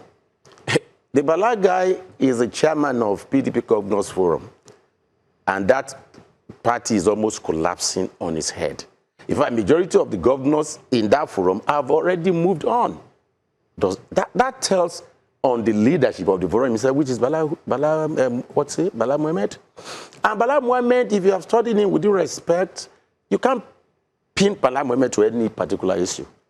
At a point, he was negotiating with APC that he wanted to come, align that the percentage of distribution of political offices and all that was an issue. He left and said he was discussing with ADC. As at this moment, this same Bala guy has not even judged anybody. But you see him, he's here today, he's there tomorrow. Why should we bother yourself with somebody who is not even consistent with himself? You and me, if you want to establish a relationship, the basis of relationship must be well established, must be well documented. So, if the basis of relationship that will be beneficial to both parties, if you don't agree on it, then it needs to go our different ways. So I don't think we should worry about Bala Mohammed. Whenever he's ready, there are so many governors that have joined without any issue. So why is his own different?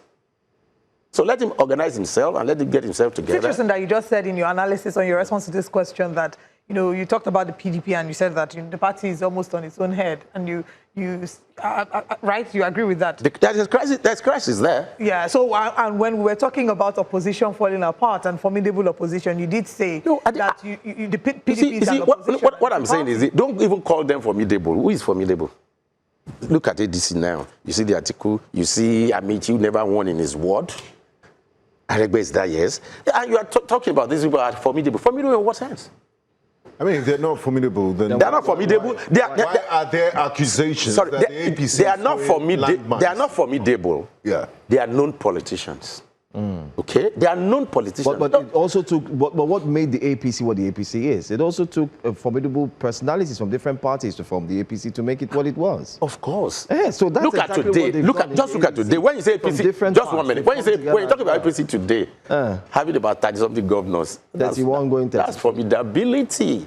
No, I'm not talking about the APC of today. I'm talking about the APC of then. Yes. It's Jonathan. Yes. Good luck. Yes. Vile, Azikiwe. Yeah. The formation. Yeah. Let's form this party. You come from here. AC, you come here. Yes. Yes. We're having a similar build-up with the ADC, where members of... No, it's not. It's different. It's different. I'll tell you. Like it or not. Just 1 minute. APC was formed. It was formed. By this set of people. We agree. ADC has been hijacked. Not hijacked. Please. No hijacked. You're not a member. Are you a member? You know why? You know why we say no hijacked? Okay, what did they do?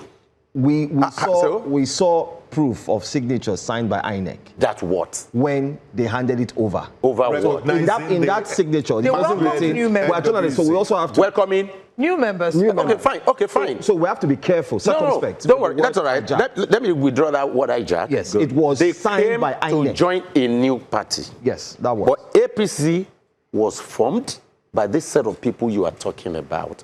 So there is a big difference between the two. No. And that's why I told you that I aligned myself with Sheikh Musa, who said buying a new car has its advantages. When you buy a Tokumbo, be ready to carry the baggage of Tokumbo. And I think that's... But isn't APC the amalgamation of the CPC bloc and ACN? Yes. Yes. So it wasn't entirely... Tokumbo political parties coming together? They came, even if they are... Just wait a minute.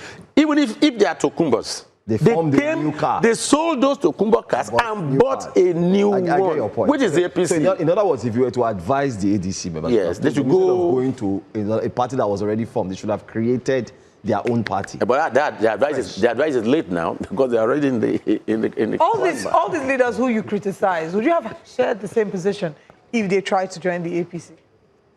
There are some people that will join the APC. No, I'm talking of the ADC ones. Mm-hmm. The ones that are in the ADC now that you have criticized, that you... No. I've not criticized them. I'm only redefining the term Don't say they are formidable. They are known politicians. Okay. So you don't think that an alliance of a Peter Obi, an Alhaji Atiku Abubakar, a Kwankwaso, a Rotimi Amechi, you don't think that that is formidable? It's not. Okay. It's not. Let's leave semantics alone and talk about the personalities in your party, the APC. Quite a lot of them are facing accusations of financial impropriety, and all of a sudden the EFCC is slow on their case. What do you say to allegations that of people when they say that when you join the APC, your sins are forgiven, and that some of these governors that have joined is not out of love of Ashiwaju or the party, but is out of duress or some form of pressure? How do you respond to that? Anyway, time will tell if that is correct. Interestingly, governors have immunity, so you cannot even take them to court now. Yeah, so it just and also former governors too. Case in point, Ifeanyi Okowa of Delta State. You see, the point is this. Who says is there any record to show that Ifeanyi Okowa's case has been dropped? But it has been, there's but silence. It's working at very snail pace. There's a deafening silence. You see, there are so many cases that are there that are silent. Look at, which case am I going to talk about now? Who is this person now? I can't remember. But what I'm trying to say is this. It is easy, it is the easiest and the cheapest thing to say. That because somebody is joining, this sin is going to be forgiven. It's the cheapest thing to say. Yeah, but the reality is, says... Okay, let me ask you this. The reality of just 1 minute. Statement. Just 1 minute. Yaya Bello is under prosecution up to this moment. Nobody has... But is allowed to go Just 1 minute. Yaya Bello is under prosecution. There are so many other political officers that are both present and past that are under prosecution. Except because you want to tell me that their cases have been terminated. And you don't have any record to say that. So that a case is not coming up the way you think or the way opposition thinks does not mean that the case... We've seen cases move with a certain speed. Oh, yeah. Give me just 1 minute. Give me one of such. Nasir El-Rufai. Until his mom passed. What is it? What? I mean, Attorney General of the just 1 minute. That won't be fair. That won't be fair on your own part. What has happened to El-Rufai? He was arrested based on some reasons. Detained. He was detained. That's a normal process for anybody, and he's going to appear in court. As the court ruled, for you to now say that his case has been concluded. But they couldn't catch Yaya Bello. We're not saying conclusion. No. Is the speed in which certain cases are adjudicated upon, where, Nasir El-Rufai, for example, was in court back-to-back for 2 days. There's a certain speed. You're hearing about it. It's in the news. But there are people who we haven't heard. You say Yaya Bello is in court. Yes, we know he's in court. But you don't hear about their cases. They're almost... Just 1 minute. Do you have an information as to when the case has been adjourned to? Do you have that? So, no, El-Rufai you're talking about, he has appeared in court. And there was an adjournment. Yes, till April. So, April 14th. Nothing has happened to El-Rufai. So, why are you talking about El-Rufai as somebody who you want to use now as an example of a person being prosecuted? He was detained. Just 1 minute. I mean, you could be facing criminal without detention. Why don't you could be allowed to move all around? The APC members? Who are the APC members that were not detained? Was Yaya Bello not detained? For that long? For the duration. What do you mean by for that long? Okay. Please, gentlemen, even Falana, who could be critical, said the detention of El-Rufai did not violate any law.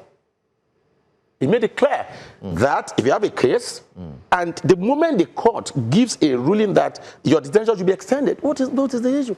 Okay, let's talk about certain governors. Part of the reason that a number of governors give about why they're moving to your party is because they want to be aligned with the center, almost like some of them have said. And, the governor of Zamfara State was one of those who had made allegations of certain benefits that he had not been receiving. And he said, maybe because I'm not a member of the political party. And he had made some certain strong statements. He was also the one who said that he could see the position of terrorists from his phone, and he knows where they are per time, and if the order was given, they could be taken out. And now we hear that he's moved to your party. So does that not say something?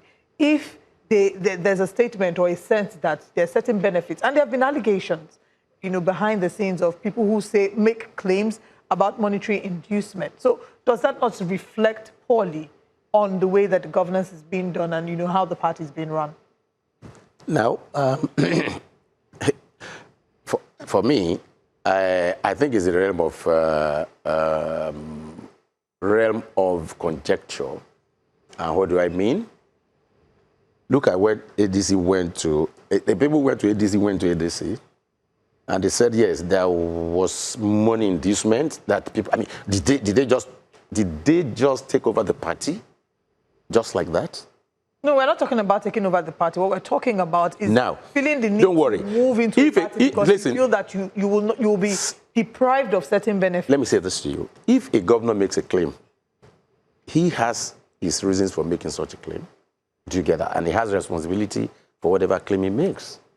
Do you get it? The fact is that APC had always been in majority before other people started coming in. So, and between you and me, you as a governor, you have responsibility for your people, all right? You also want to find out what is good for them. But the point is this. If there's nothing good in all of this, governors from various parties will not say they want to join the APC. It's not, let me tell you this. There are so many things that are not even known to us that go on even in politics and in governance. And we must give it to the governors, we must give it to those who are at that level, that they have more information as to what is required for a stable country, what is required, to get Nigeria on the right footing. So just to clarify, your statement about why the governors are moving is not necessarily because of their own selfish interest, but because you think that they believe in the vision of the APC. Is that correct? That's what. No, okay, let me say this. So most of these people who are governors, they have been rich human beings before they became governors. Can the governor be poor? So why do you not think the governor is selfish? What is he looking for? To remain in power. Political interest. To do what? To remain in power, to solidify his political legacy, to align himself with the center so that they can get certain benefits. In the first place, is it the current government that put them in their saddle? No. So, for them to not think that without coming into APC, they won't, maintain whatever they're doing, that cannot be correct. That's what they're saying. Well, that's what and it's not just one governor, it's multiple governors. What you said was that we want to align with the central. That is what is aligning. If they're saying they want to align, they will have their reasons for saying that. I disagree with you when you say that governors are rich before they come into office. Some governors have no other jobs. Is a servant of the Lord. Some governors have no other jobs. Like who? Father Alia is a reverend father. So how would you? He's a man of modest means. So where is he coming from? Come again? Was he a poor man? But was definitely not as wealthy as a governor. What do you mean? It's not as wealthy as a governor. It's a reverend father. Please excuse. Are reverend fathers are they poor? Just 1 minute. Are imams poor? You'll be poor if you choose to be poor. Please. Okay, you'll be poor if you choose to be poor. Mr. Bash, it's good to stay in the middle so that we don't in answers. Maybe we don't want to tilt towards the left or the right. But let's look at it in general. The World Bank report. I hope you saw it this morning. No, I've not seen it. Okay, so if you didn't, well, let me do the honors and quickly just reel it out for you as we look forward to wrap up this conversation. Nigeria's poverty rate has climbed to 63%. That's the latest World Bank report this morning. It shows that over 140-something million Nigerians will further go down into poverty. Nigerians are already decrying the high cost of living. They're also looking at the fact that in terms of job losses, there are no jobs. We always talk about investments in the country. So far, so good. The investment ratio doesn't show that we're having more investments. I'm not a business analyst, but I'm sure you can ask a business analyst and they will tell you the same thing. Yes, clearly. And the environment, the security environment. You mean business? Just 1 minute. Business analysts will tell you that we're not having more investment now. Yes, they will tell you that. I would like to engage the study. Fine, and the reality speaks for you, because how do you invest in a country that is insecure? We're the 6th most terrorized country in the world. This year alone, in the first 40 days, 1,600 Nigerians lost their lives. Global Terrorism Index says Nigeria is the 6th most terrorized country in the world. Are you sure they said 6th or 4th? 6th. Okay. 2025, yes. My final point is, while we're reading out this thing as we wrap up, my final question is, as we look at all of these things, how is it that the APC is not seeing these realities? No, how do you mean AP is not seeing the reality? The reality is on ground where Nigerians are saying, listen, things are now more expensive. Yeah. But you have your members saying, oh, things are far better than they were. Or they're glossing over it, like, you know, it's just a minor nuisance. You see, in the first place. This question I'm asking is a grassroots question. I mean, it's there. People are asking a grassroots question. It's just a grassroots. In the first place, and like we have always admitted, you won't say this is Uhuru. There's nobody who will say that things are not tough. That's a fact that is common to everyone. How are we approaching it? How are we addressing it? And how soon can we come out of the doldrum? I think that should be the challenge. And it depends. I mean, every one of us is involved. 63% okay. today. So I think. Okay, fine.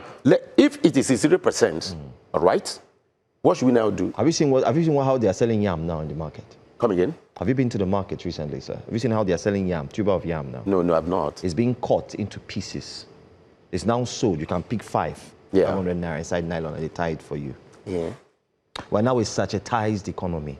Yeah, what? Sachetized. Because people can no longer buy things in the way that they would typically buy them. So they have to put them in sachets to make it easily. I think the summary of it, a final question would be, you have said that, yes, it's not Uhuru, but it's where we are and how we are trying to get to where we want to be. A final question would be, from your analysis, from your experience, since you believe, you know, that the APC is doing well, speak to Nigerians about why you think Nigerians should vote for the APC at the 2027 elections. Bear in mind that the president had said, with the power situation, if it's not resolved, we should not put him into power. So this is your opportunity to, you know, speak as to why you think Nigerians should vote for APC in 2027. Okay, even from what you said the president said, if the power issue is not resolved, isn't it? He said if I don't give you power, if I don't give you, don't vote for me. When did he say that? Is it recently or then?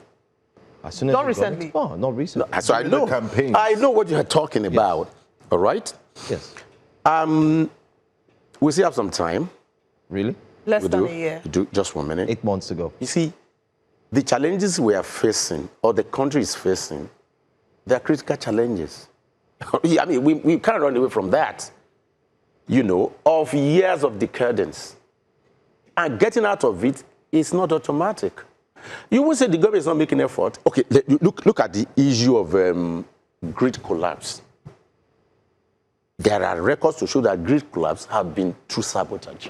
Has been what? Yeah, but it means the president didn't put these conditions that no. grid collapse. Okay, just 1 minute. Just 1 minute. Definitive just 1 minute. We have 30 seconds. Just 1 minute. We have 30 seconds. Just 1 minute. In this your business. When you set this business up, there are factors that will come into play after you have set up your business. So when such factors come up, what do? Won't you address it? By leaving the grid and moving to solar. You still haven't answered the question. Is Nigeria the only country that is relying on solar? Electricity what is this? You see, just 1 minute. What is this noise about solar? Of course. But why are the hospitals not on solar? Come again? All hospitals. Mr. Akimbash, we have to... There are a lot of hospitals that are on solar now. How many? There are many. Mr. Akimbash, there are many. The conversation now, but you still haven't answered as to... Do you know the what? question as to why should Nigerians vote for the APC in 30 seconds. Why should Nigerians vote for APC in 2027? Nigerians vote for APC because we are the government is on course, and with time, the government would deliver, you know, to the betterment of Nigerians. We've had how many years of APC? This current administration, 3 years, and you say with time. The question how many years of how many years of the past parties did you have? No. Thank you very much, Mr. Akimbash. We'll have a part of this conversation. Great one. Pleasure. We're very to engaging you again in the future because you're one of the few courageous APC people that we've reached out to and has agreed to come. The rest, the rest don't want to come. They say, "Give me time," or they don't have. They're not equipped with information to be able to defend. We would like to speak with the ministers too. Thank you so much, Mr. Akimbash, for this conversation. We'll go on a quick break. And when we return, Oliver Modi will be bringing you... You don't need to shout my name with such view. I'm taking the news and I'm happy to. Let's bring it on. You're welcome to Breakfast Headlines. We begin with security matters. President Bola Tinubu has expressed deep sorrow over the killing of soldiers from the 29th Task Force Brigade under Operation Hadinkai in Beni Sheikh. The Defense Headquarters says insurgents launched a coordinated early morning attack but were repelled after fierce resistance. Authorities identify Officer Brigadier General O.O. Brimer, who died during an overnight assault on a base in Beni Sheikh near Maiduguri. At least 13 soldiers were also reportedly killed. Troops reportedly fought with courage and superior firepower, forcing the attackers to retreat, though some soldiers lost their lives. In a statement by spokesperson Bayo Onanuga, the president praised the troops, their bravery, and described the attack as a sign of insurgents' desperation. He urged the armed forces to remain resolute, assuring continued government support and honoring the fallen as heroes. Meanwhile, residents of Kibaku community in Borno State have renewed calls for urgent government intervention over persistent attacks by insurgents. At a press briefing held by the Unity Fountain in Abuja, the Kibaku Area Development Association decried what it describes as continuous attacks running over a decade, caused by Boko Haram terrorists, resulting in loss of lives, displacement and destruction of communities. The group says that recent coordinated attacks across several communities have left dozens dead, homes and churches destroyed, with many residents displaced. On 1st April 2026, Kautama village in Balala ward was attacked, resulting in the death of Garba Ali, the burning of LCC EYN church and several houses, theft of unspecified number of livestock. 3. Attack on Kople, which took place on 4th April 2026. So we are appealing for government to open up, to open Chibok completely for humanitarian assistance. That is our appeal. 5. Deployment of additional troops. We call on the military high command to urgently deploy more troops to Kibaku, also Chibok, land to halt these relentless attacks. In the meantime, the United States Embassy in Abuja has suspended visa appointments and asked affected applicants to await further instructions. This comes after the United States Department of State authorized non-emergency government employees as well as their families to leave its embassy in Abuja, citing a deteriorating security situation. In a statement on X, the embassy confirmed that visa services remain available at its Consulate General in Lagos, while emergency assistance for citizens continues by appointment. Officials linked the measures to incidents in parts of Plateau, Niger, and Kebbi states, noting rising safety concerns. The federal government has downplayed a recent U.S. advisory ordering the departure of non-essential embassy staff from Abuja, describing it as a routine precaution. Minister of Information Mohammed Idris said the move does not reflect Nigeria's overall security situation, stressing that most parts of the country remain stable. He noted that coordinated military operations and intelligence-led efforts are delivering measurable gains, disrupting criminal networks, and improving safety in affected areas. The government also assured that public institutions and economic activities remain fully operational, urging balanced international reporting while reaffirming that Nigeria remains open for business investment and travel.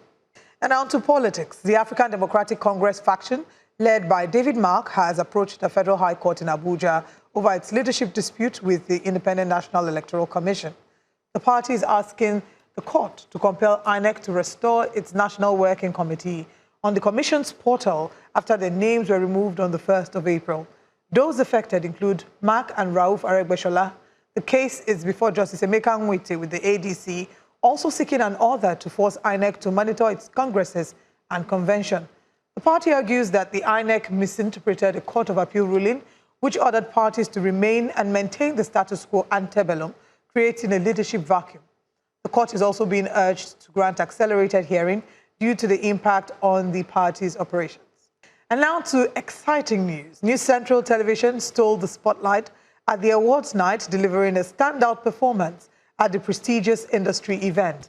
It was a big night for the station as Dapo Adeboye emerged Presenter of the Year for TV, earning top honors for his on-air excellence. Head of Sports Desk, Tunde Koiki, also went home with the award for Sports Anchor of the Year, further cementing News Central's strong presence in sports broadcasting.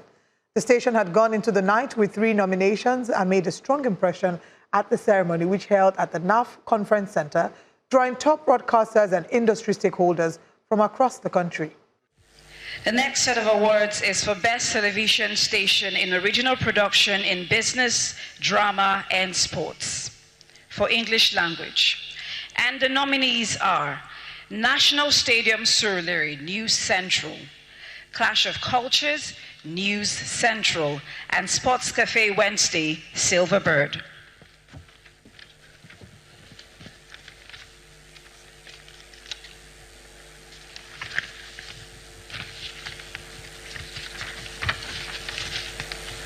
And the winner is National Stadium.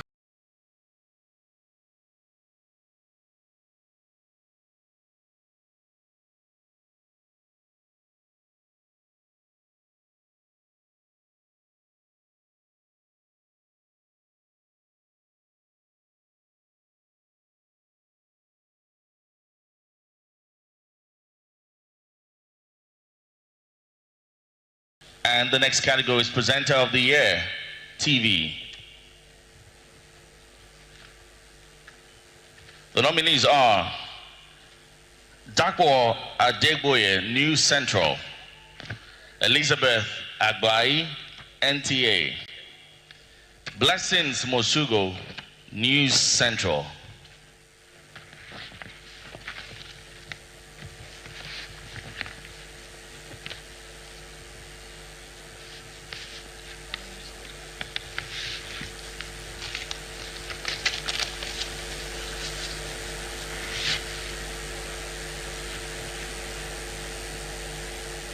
The winner is Dakwa Adegboye.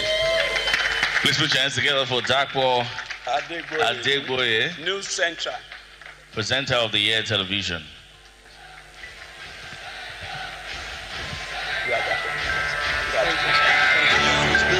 To be the best, number one and nothing less. Congratulations. Congratulations are right in order.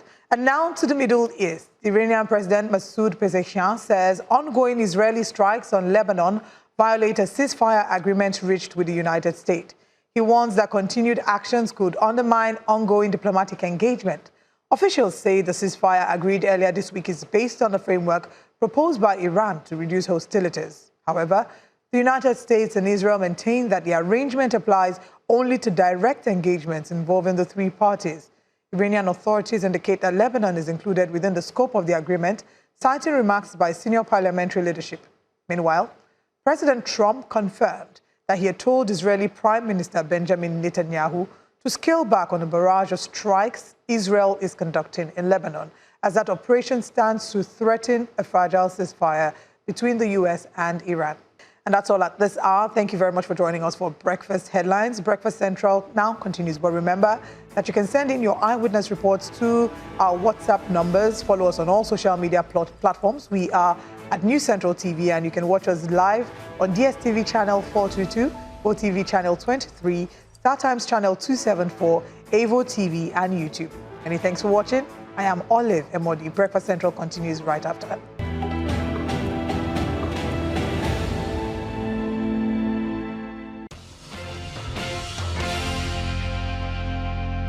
Thanks for staying with us on Breakfast Central. Let's go straight to the front pages of the newspapers. We do have our man in the studio when you talk about the analysis, when you talk about the research. Of course, the man who is at the forefront for News Central, ensuring that the research is done appropriately. We have Mr. Abdulateef Ahmad, who joins us this morning. Good morning. Good morning. Thank you for having me. Good to have you. Great. Let's go straight to the papers right away. This Nigeria is our very first paper.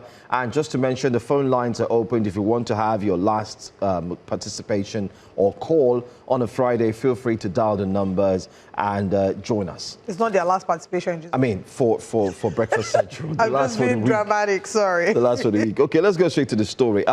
Nigeria not unsafe. Federal government finally replies U.S. on advisory to citizens. I'm sure you saw the advisory, Mr. Abdulateef, telling the citizens to indeed evacuate and so on, leave the Abuja embassy. Another one, Lassa fever fatalities rise in Nigeria. NCDC says 167 deaths recorded so far. Another 663 cases confirmed across 22 states. Nigeria spends $10 billion in food importation annually, according to association. Wow, $10 billion? Well, you could track why that is happening. We do have a lot of insecurity issues. Troops repel terrorist attack in Borno, kill scores, lose soldiers. Crisis looms in NMA over candidates' disqualification. Let's focus on Nigeria not safe. Federal government finally replying United States on its own advisory to its citizens. Okay. Permit me to quickly link two stories together. Okay. The issue of insecurity in Nigeria, Nigeria being unsafe, and the death of Nigerian soldiers. You'll recall that the complaint and concern about Nigeria being unsafe, has been on for a while. And what the government thought to do was to have military collaboration, intelligence collaboration with various governments, including that of the United States. And so the assumption was that looking at the kind of collaboration that Nigeria is having with the U.S., the troops even in Nigeria, we expect that there'll be improvement in, our security indices. However, we've had worsening cases of insecurity, breakdown of law and order because of attacks, insurgents and all that. One, if Nigeria is unsafe and the U.S. is issuing out advisory for people to leave, what will Nigerians, we ourselves, should we do? Because I think the best thing anybody can do is to seek help from anywhere in the world. And if the president or if the government has exhausted, itself in trying to see that it improves security indices by collaborating with the, United States, then it begs the question, why are they leaving if they are part and parcel of our security architecture in terms of ensuring Nigeria is safer? So it's a little problematic. We cannot say for sure that their intelligence is not legit. We can say that they rely on the right intelligence, but there's a whole mix. One of the reasons why our security challenges are worsening, for example, is that we are looking at one side of the issue. For example, we do not know huge infrastructures, huge buildings, palaces that have been built by Boko Haram and ISWAP members. But we know that some of the generals who are not on the front line are building palatial homes across Nigeria. So if you do not know where the funding, because we've had increased funding for our military over the years, if you don't know where the funding is going and you have not investigated, sometimes when you see these structures, we can say probably this is where the funds meant for our frontline men is being channeled. The other day, somebody said he encountered someone in transit. The guy has been on the front line for over 18 months. He's not seen his family. His wife had a twin, and one of the twin girls died. He was in transit and he had only 5,000 naira because he had not been paid. And that time he was making that statement was past the time of, the salary payment. So it's problematic. What kind of presence of mind do you expect somebody who has a child that he has not seen for 18 months, who has, who has not seen his family, who has not been allowed to, rejig himself? Because if you stay too long on the front lines, you'll have burnout. So when you have scenarios like that, the morale of our men on the front lines will drop. It will tank. And then the fact that some of these guys are attacking some of our high-ranking officers is boosting the morale of, the insurrectionists, the insurgents. Are you getting me? Yes. Again, the bases we have, in the flanks, at the front lines, some of these bases are difficult to rearm. For you to resupply, it's difficult. So they basically target some of those bases and overrun them as quickly as they can. In any case, it is hoped that Nigeria will improve. We've had these issues, this issue of insecurity over the years, but when we look at the fact that we are not food secure, see, no hungry person can fight can fight effectively. It's like a chicken and egg situation, Yes. because yes, a hungry person can't fight effectively. But the state of insecurity has also impacted our ability to be, because farmers, they can't go to farm. So that takes me to the next issue of the 10 billion worth of importation. Yeah. So sometimes people who are away from the front lines, from where the battles are happening, feel they are safe. Oh, it's happening X, Y, Z locations. It's not happening here. But your government here, Rivers, Lagos, Ogun, Ekiti, how much are you investing in food security? Because if Nigeria is food insecure because of the crisis in the north, it will affect the cost of and availability of food in the south. How much of investment are we putting into food, into agriculture in the south? Because the south is probably more fertile, you understand, than the north, and that's why we have, the header-farmer clashes sometimes in parts of Ondo and Ekiti. But how much are we investing in food security? And then again, it is connected to the rise in Lassa fever. Do you understand that the fact that there's a link? So do you understand that the fact that we do not have good storage systems for our food, it is exposed to rats? And then because the season for which this Lassa fever peaks is between October and May, we're in April, right? So we'll continue to get cases of Lassa fever until after May. If you do not save this food, this is the time when the rats, the mesomized rats, this is when they come out the most. Infect or eat or feed on food that humans should eat. So that contact, the period of contact, is why we have this spike in the cases of Lassa fever. So every policy of government is connected one way or the other in the security of lives and livelihoods of Nigerians. I mean, very thorough analysis there that you've done. It's not just a singular event or a singular problem. It's a hydra-headed monster that affects different sectors of the economy. I was looking at the Global Terrorism Index report. 2023 and 2024, Nigeria was 8th place. We dropped down to 6th place in 2025. As at this year, we're just in our 4th month of the year. We're not even at the end of the 4th month. We've already come up to 4th place in the Global Terrorism Index, even though there's been a pushback and a lot of public government officials will dispute the numbers. But according to the Global Terrorism Index, there's 171 incidents, 750 fatalities, 243 injuries, 67 hostages. Fourth in the world. What? Yes. 2026. And we're just barely 4 months in. Yeah. And yet we already have this. Does this maybe project what we should expect for the rest of the year, especially because it's a sensitive year? Yeah. It's the year before election. Yeah, so over the years, we've been fighting for about 15 years now. So what I've observed over the years is that every time we have an election, a year before election, it spikes up. That's understandable. But it's not enough reason for us not to fight and defeat these miscreants effectively.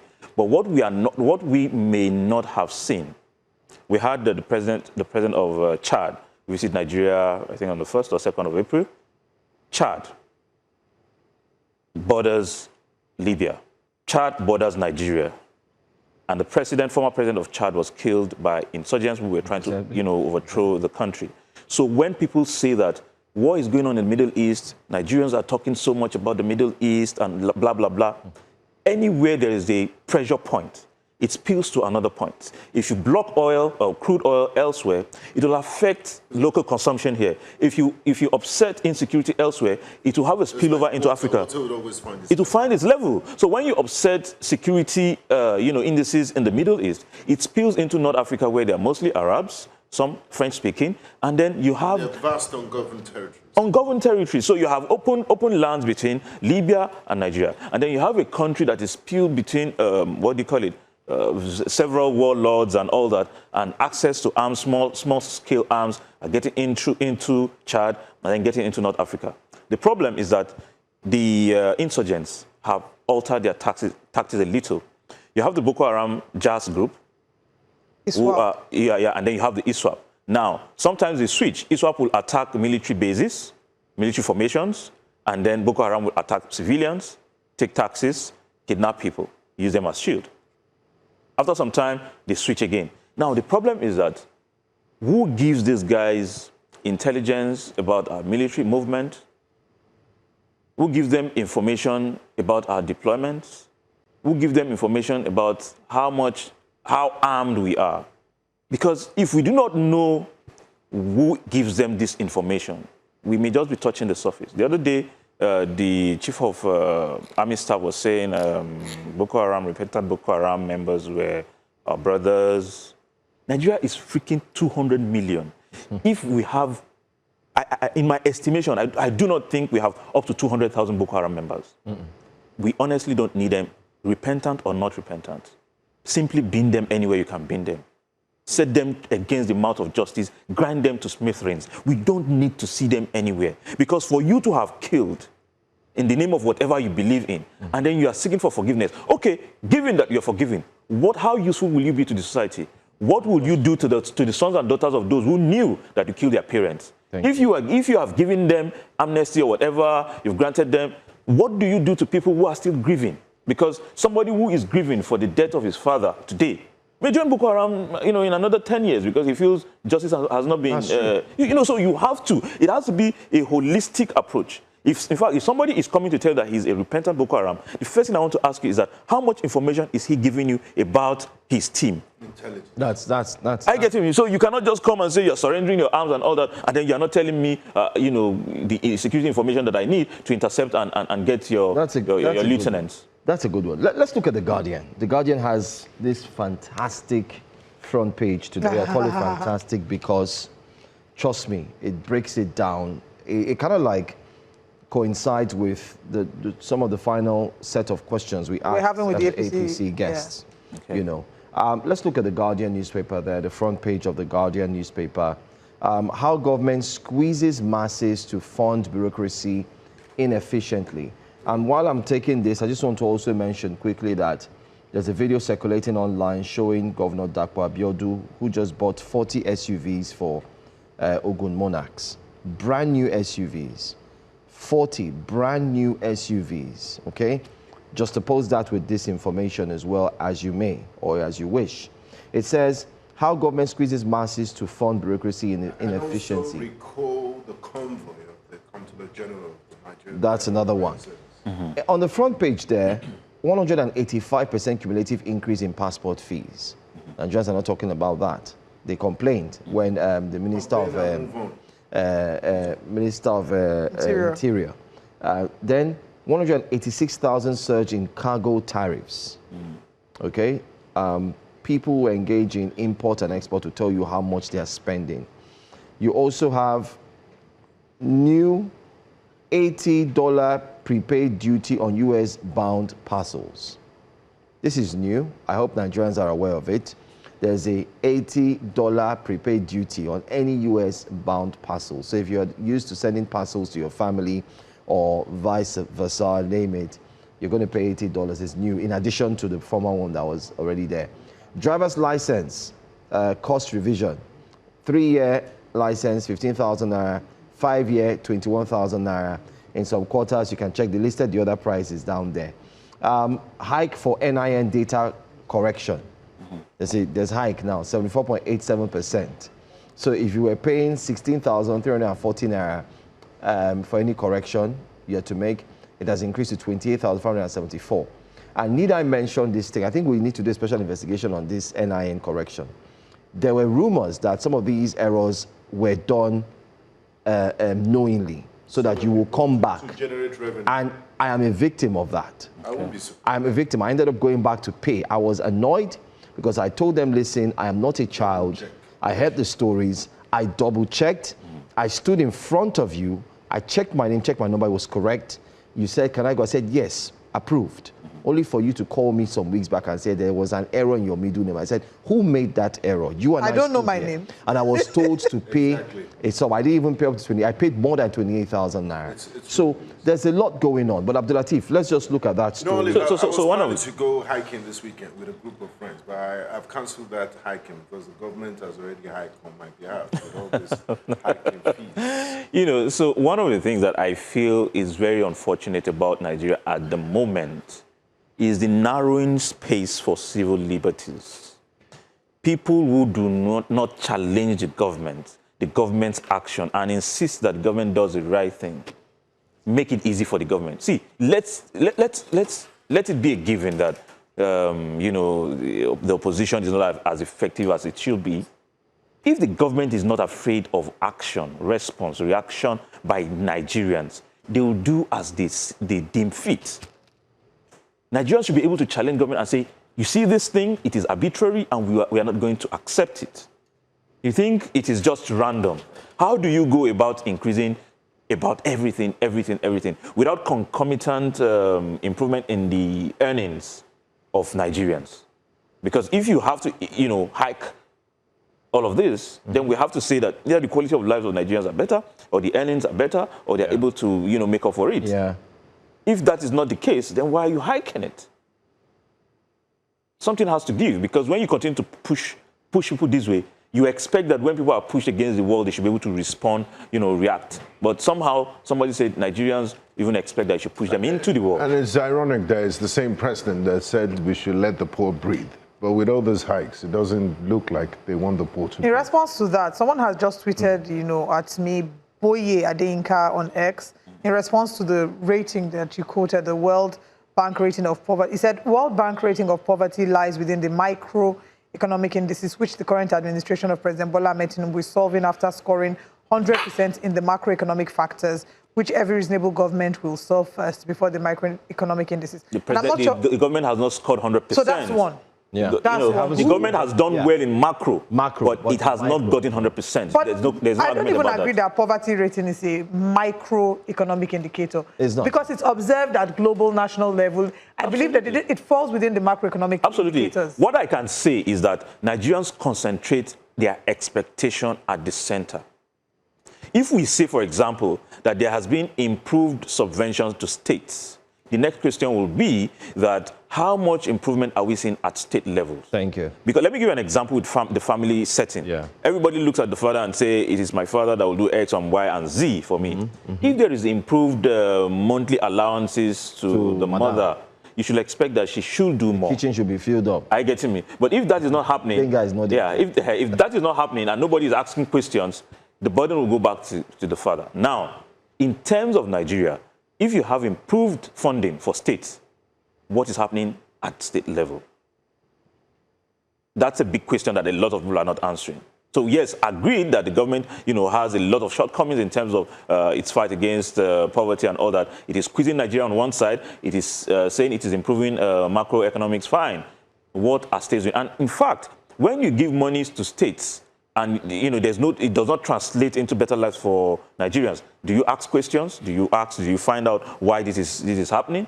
We don't see anything. And then even in states where they are sure local government has gotten X, state has gotten Y, they do not ask their government what is happening. At the end of the day, if government can, if they can run with murder, they will keep taking monies and not doing anything. Yeah, that's why. I mean, what are these monarchs really doing? So that's the worrying part. For me, I think 40 brand new SUVs for monarchs. For me, I think the minimum price of those SUVs is 250 million. Sometimes I think giving vehicles or gifts and all that to monarchs who are not adding any value to our democracy. No disrespect to their traditional roles and all that, but they are not adding value.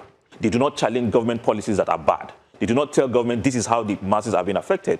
Giving them these things are ways of saying, we will come back to you to seek your support from the people.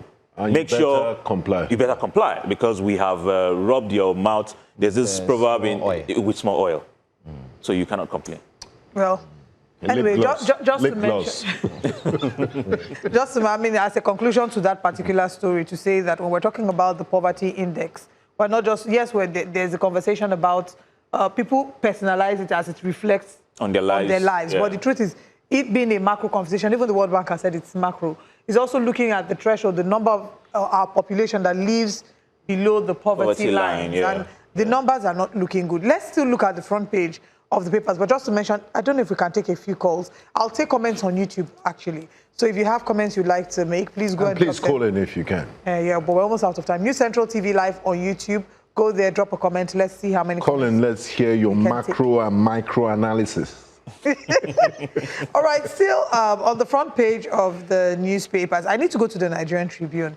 Dark day in Borno, Brigadier General, others killed in Beni Sheikh military base attack, and then it goes on to list the call for abolition of Operation Open Corridor. Southern Middle Belt leaders, federal government too soft on terrorists. Federal government pushes back as U.S. orders employees and families to leave Abuja. This is another conversation. Yeah, they said Nigeria is safe, that yes. they shouldn't... In fact, the government has said that these actions by terrorists is because they are desperate. That's why they are inferring that maybe they are being backed up against the world. So this is like... Let me tell you, now that the U.S. has said is that non-essential staff should leave, would they share the intelligence of what they heard that is making them issue this alert? So that's... But before you respond, let's quickly take this call from Port Harcourt. Okay. Hello, Sam. Good morning. Thank you for calling. Please go ahead with your comment. Sam, we can hear you. Please go ahead. We are terrorist killing soldiers in Borno State. This is highly condemnable. And I want to appeal to our president this morning that this killing is getting out of hand. Yesterday it was Kepi and other states. Can we continue like this? Please, our president, do something concerning this insecurity. I don't like the way this thing is happening. My name is now Sam Frank. Thank you and God bless you.